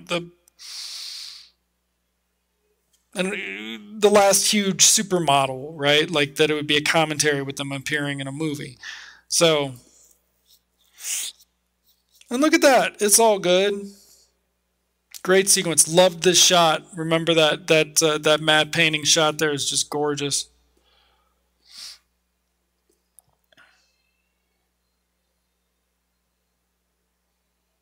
See, I mean, I think that's...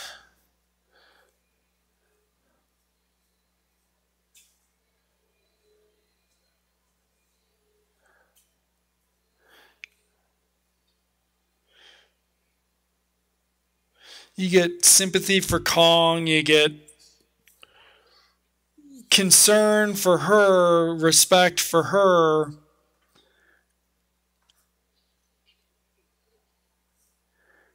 And he becomes the damsel in distress now. And it has an emotional weight on her. I mean, it's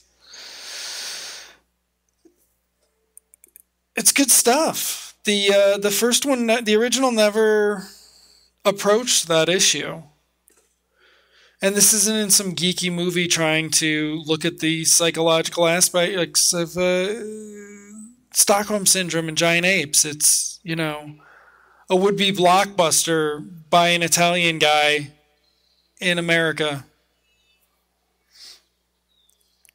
This bummed me out unbelievably. I wanted daytime New York when I was a kid. I don't even know if the original has daytime New York. I don't even know if I wanted Kong running around in the middle of the day. I think I did because the poster has him on the top of the World Trade Center during the day. So I wanted that shot somehow in the movie. No ascot. He doesn't go out with an ascot on.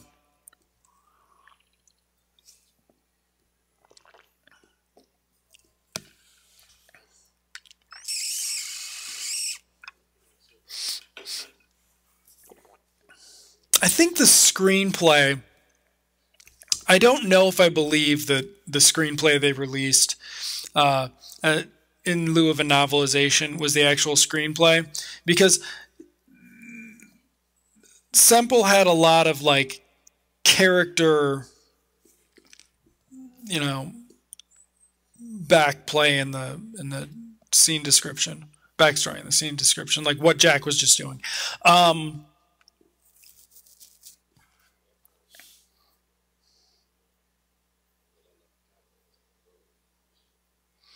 There we go. Is it worth being a star? And now she's stoned again. We're back to the Dwan he rescued.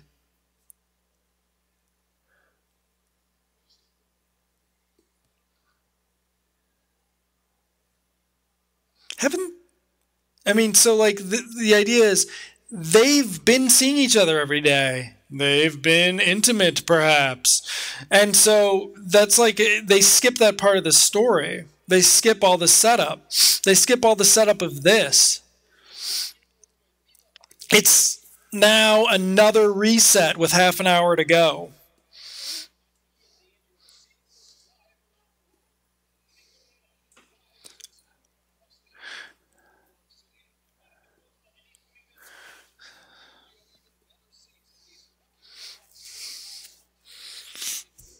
Who rioted, the lucky King Kong contest winners who rioted the first night. No, wait. Yeah, I think they rioted here and they rioted where they shoot the dead Kong. Oh, sorry, if you haven't seen it, I just gave away the ending. You shouldn't be listening to this if you haven't seen it.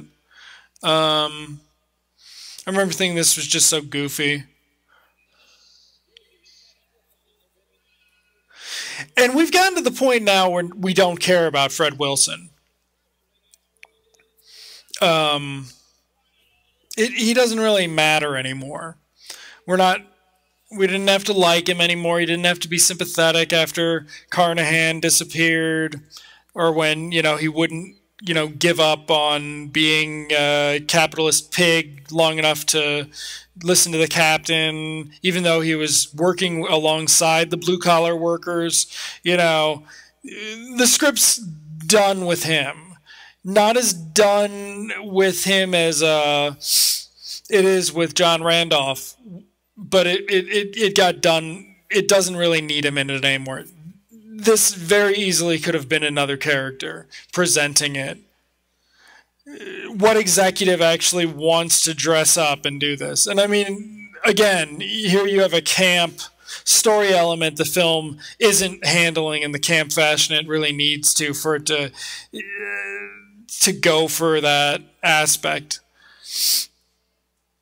The sequence is also funny because Fred Wilson gets lost. Charles Grodin's just around occasionally, whereas the focus is all on Rick Baker, Jessica Lange, the robot that was used for one shot. I think there's some famous people cameoing in the stands there. John Agar's in here somewhere.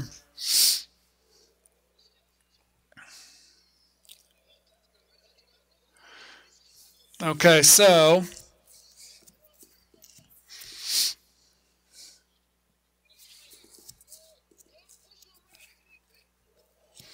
he's gonna think what?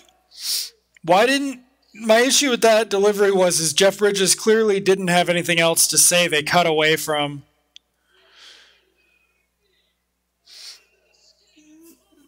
the escape-proof cage. Yep. Now we get to the nice process shots.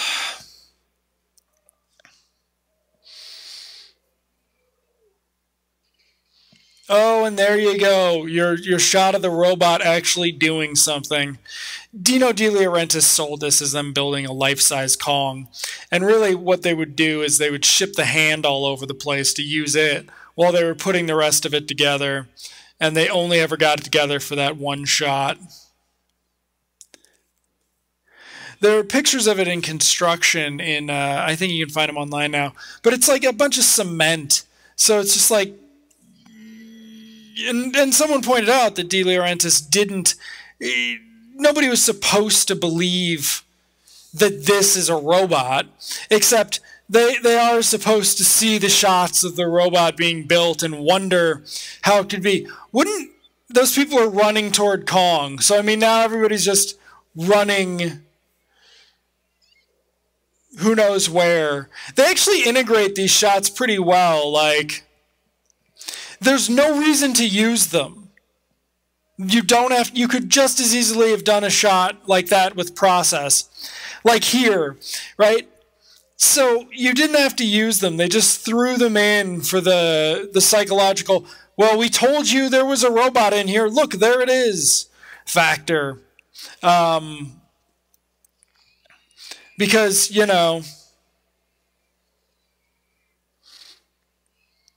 salesmanship ego is weird. And now, of course, here's the end of Fred Wilson, who I was wondering if he would deliver the Beauty Killed the Beast line at the end of the movie. And the answer is no, he will not. I'm pretty sure in the TV cut you get a shot of his hat being flat, suggesting that Wilson rolled out of the way in time. Not so in this version.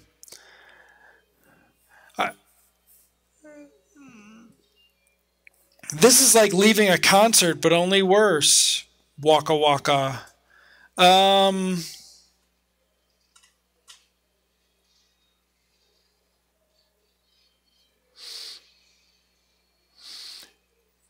There goes your most effects-heavy sequence with Kong and quote-unquote people. Just because his havoc throughout the rest of the movie is very well contained.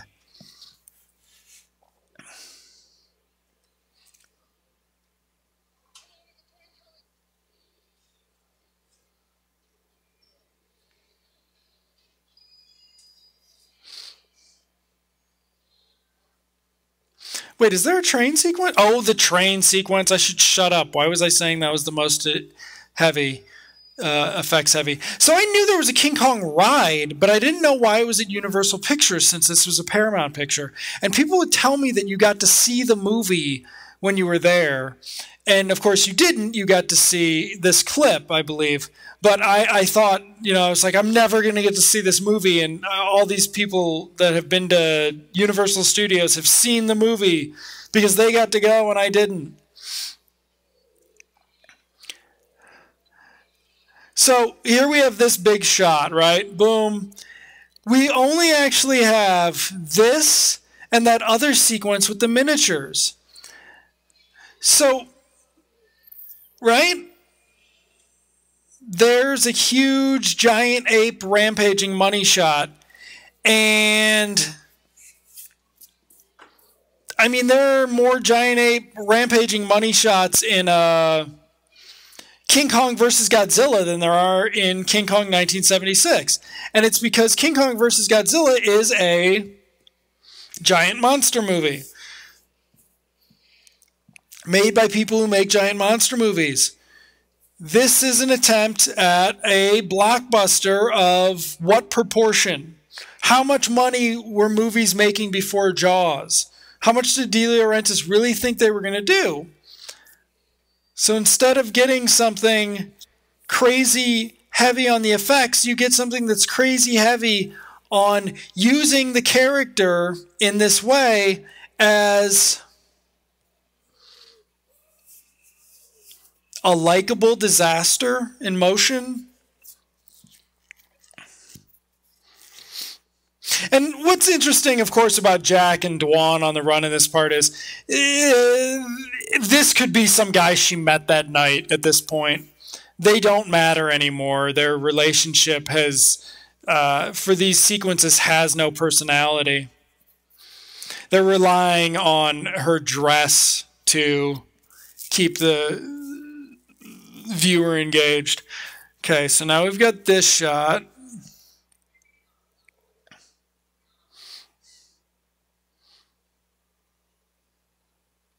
Just amazing miniature work. Except Gullerman's not thinking about it from that perspective, so he just switches over so often to shooting Kong as a character in this, in his reality of being that tall and on these sets. So it doesn't matter. It lacks payoff in a good way, in a way that gives the film personality that it otherwise wouldn't have. Look, she just read his book. She's actually smarter than we thought.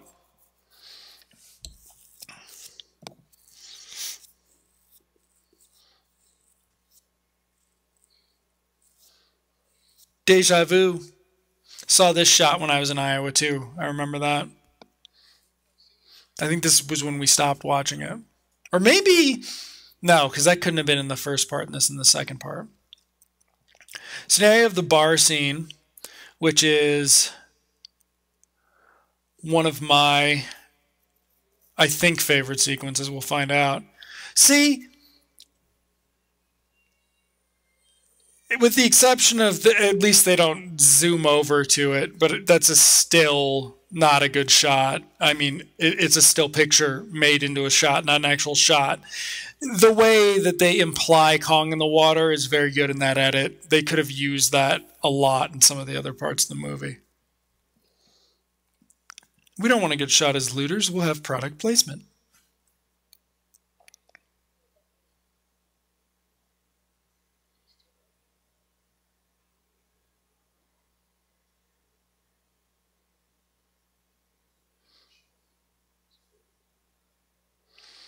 So this is funny. Here you've got a primatologist who thinks that furs look good.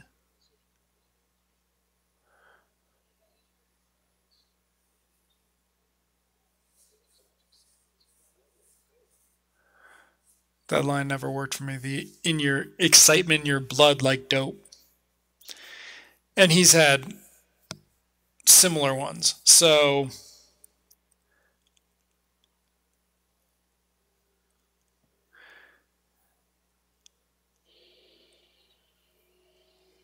But again, see, their romance really doesn't matter. That sequence succeeds because of her performance. It doesn't really matter whether or not they get together, whether or not they're able to stay together. Oh, and here we go. There's supposedly a power plant sequence right here that was cut that I think I have as a copy on something, but I've never watched. I cut together a King Kong extended version back in just after college when I got it from Region 2, Studio Canal. And I don't think I ever watched that version that I cut together. I think I just noticed it when I was going through my discs for this one, but I've never actually watched it. Because I was hoping Paramount would actually officially release it.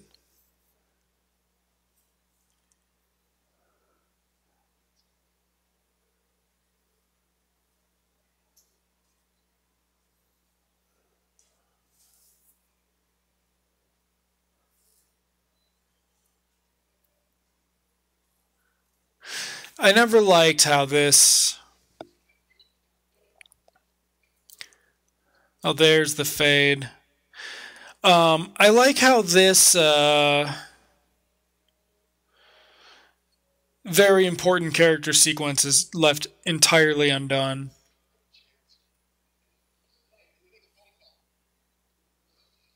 There, is that John Agar? I think that's John Agar.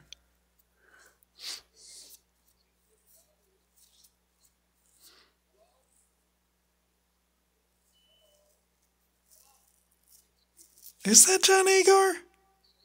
Doesn't look like John Agar.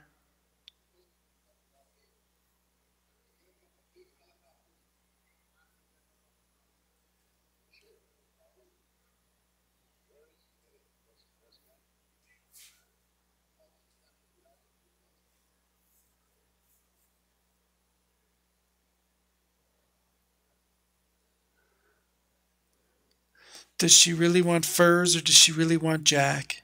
What will she decide? You would never believe they had a deal in 1976. It's silly.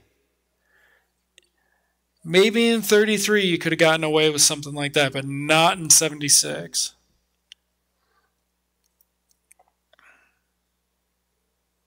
And now, what have we done? We have managed to find the one restaurant where she is.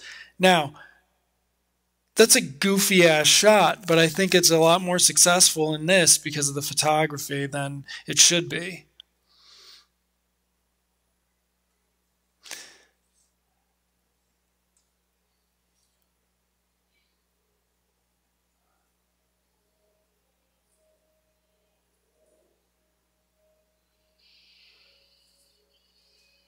That didn't really work. That shot of him in the window didn't work in this one. Not when he's like crawling on the ground. Doesn't make any sense. I've always wondered what the building to the left is.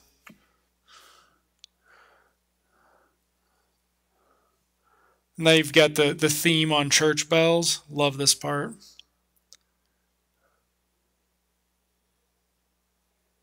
See?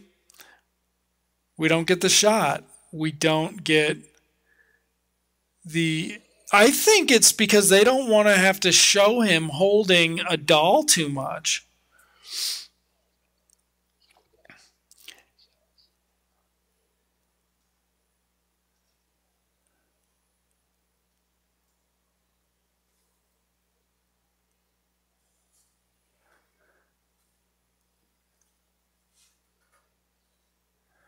So, the King Kong on the cover of...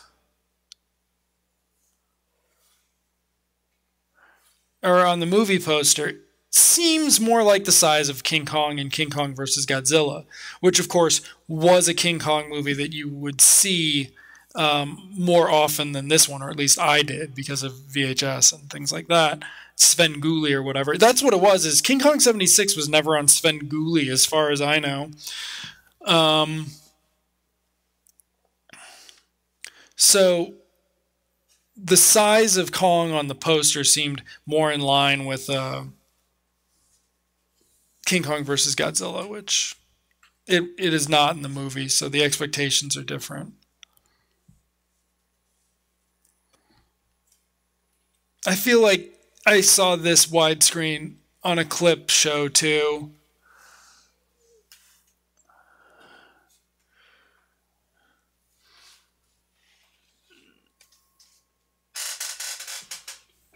Sorry.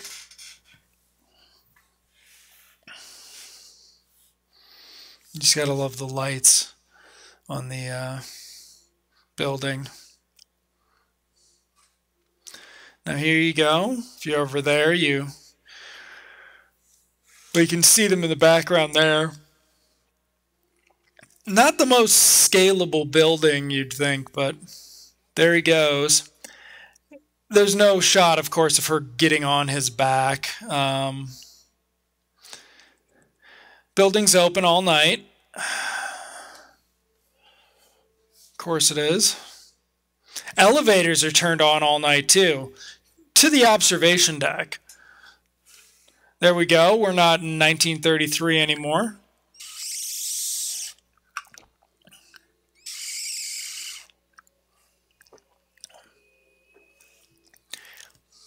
I'm trying to remember if at this point I actually thought they were going to show up with the steel nets to capture him, like something was going to go wrong and he dies.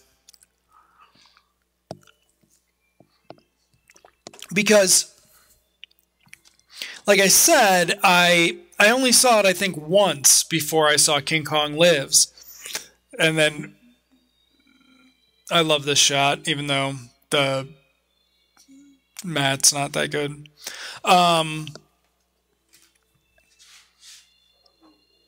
So it didn't make sense to me that, King Kong could fall off the World Trade Center and not die, that they could bring him back in a sequel.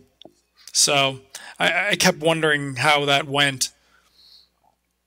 If there was something at the end of this movie that implied there could be a sequel. Because that's one of the things about King Kong. There can't be a sequel with King Kong in it. You have to do something else. I don't know.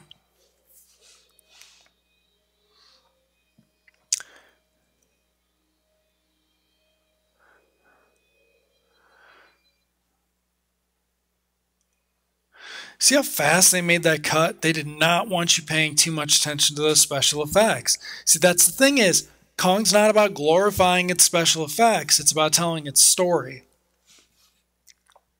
Makes it very different. Now, this is somewhat inexplicable why he really wants to see her naked. Right? Is this the scene where he does that?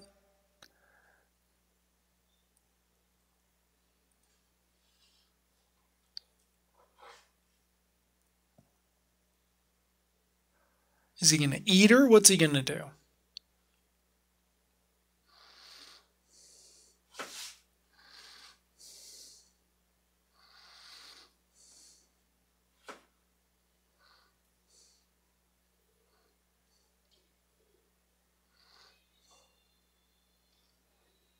This probably reminded me of Die Hard as a kid.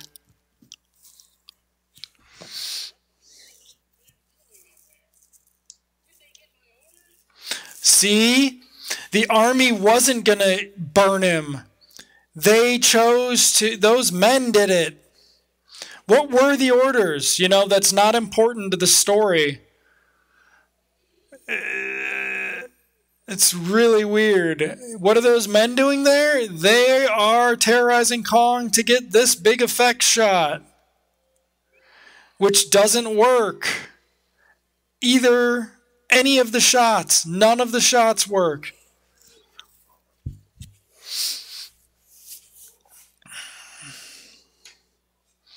Not a one. That's probably some of the riot footage. Because you'll notice you never see any massive people. These guys are just dicks, basically. Like, what the hell are they doing? Why are they, trying to burn him across 2 buildings?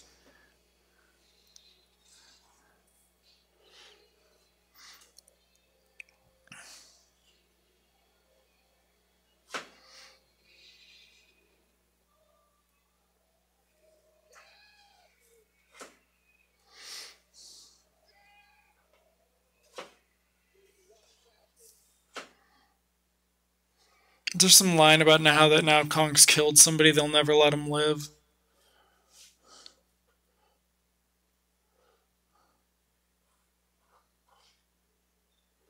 See, it's at night. Obviously, helps with budget, but there's no visual payoff to this sequence.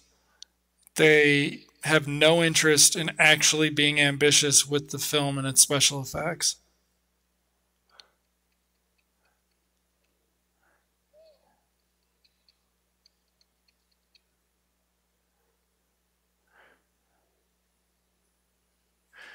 And that's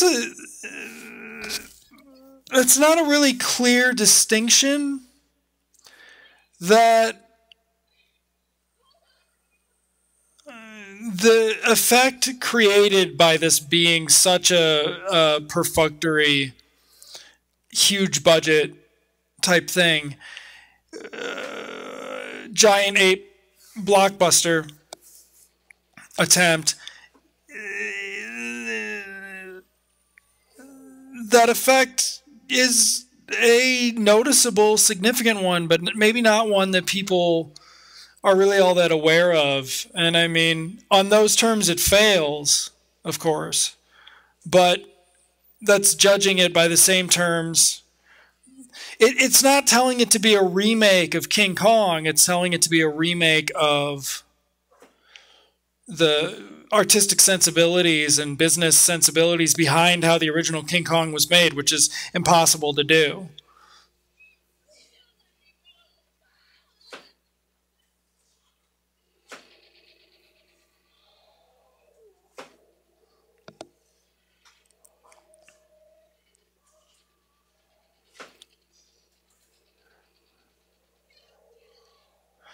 It's in King Kong Lives where Linda Hamilton says that he's killed now, so he's done for. Not this one.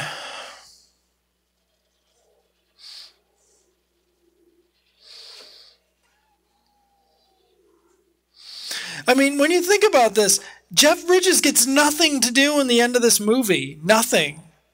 That's all he gets to do. That is not very action hero stuff. Hate these match shots with the helicopters. They do not do them well.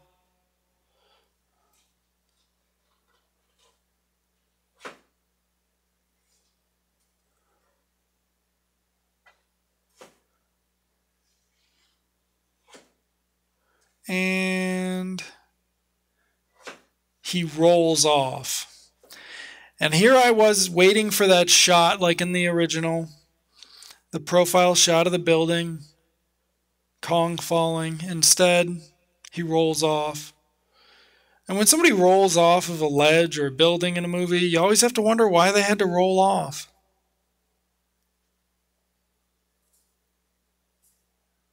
Because he doesn't appear, he appears to be level. If you look at the mouth, and now he's, yep.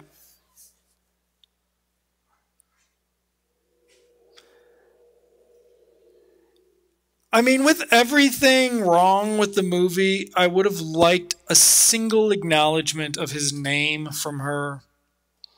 Just the way they played it. I would have liked that.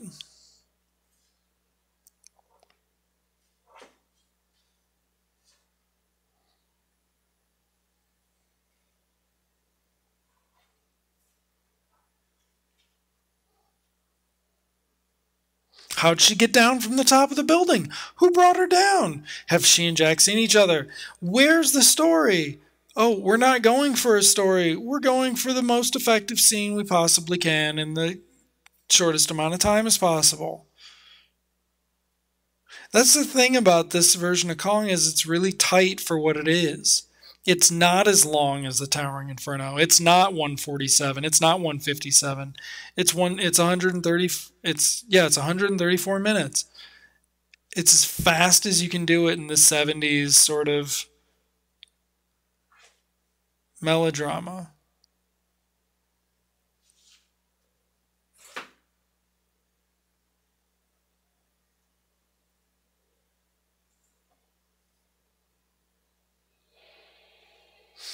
I love how they just like swarm her. And here we go. The screenplay ends with them getting together. This doesn't. And it's always like, but don't they get together?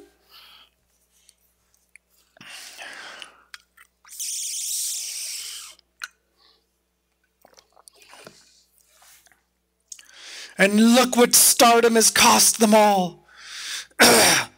Look what it's cost them all. Oh, and then the mayor got her. And she's going to be a star. But she doesn't want to be a star. She wants Jack. But Jack's not willing to fight for her anymore. Why won't he go to her? This is what stardom has cost. Blah, blah, blah.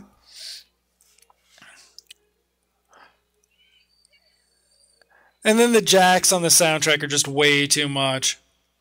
Because what does it just try to do in this sequence? It just tried to make it about... it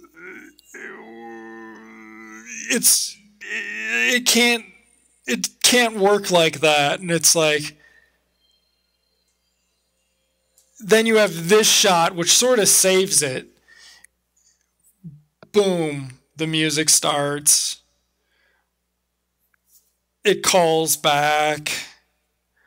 This is really classy.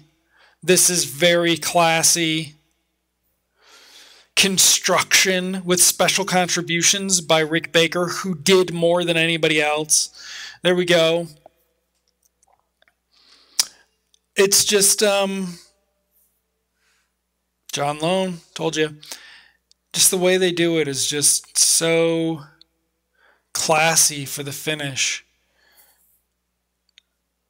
And it doesn't, and the movie doesn't stop, right? Like, I always was trying to see in this shot if Jack and Dwan got together, but I imagine it pan and scan, and it's even more impossible. So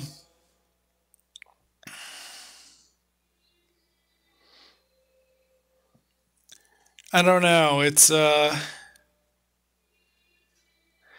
been a while since I've seen the 76 King Kong. Yeah, by the way, I had no idea what I was going to talk about during end credits, so I guess I still will talk. But then you've got, look at that, you've got hair design for Kong.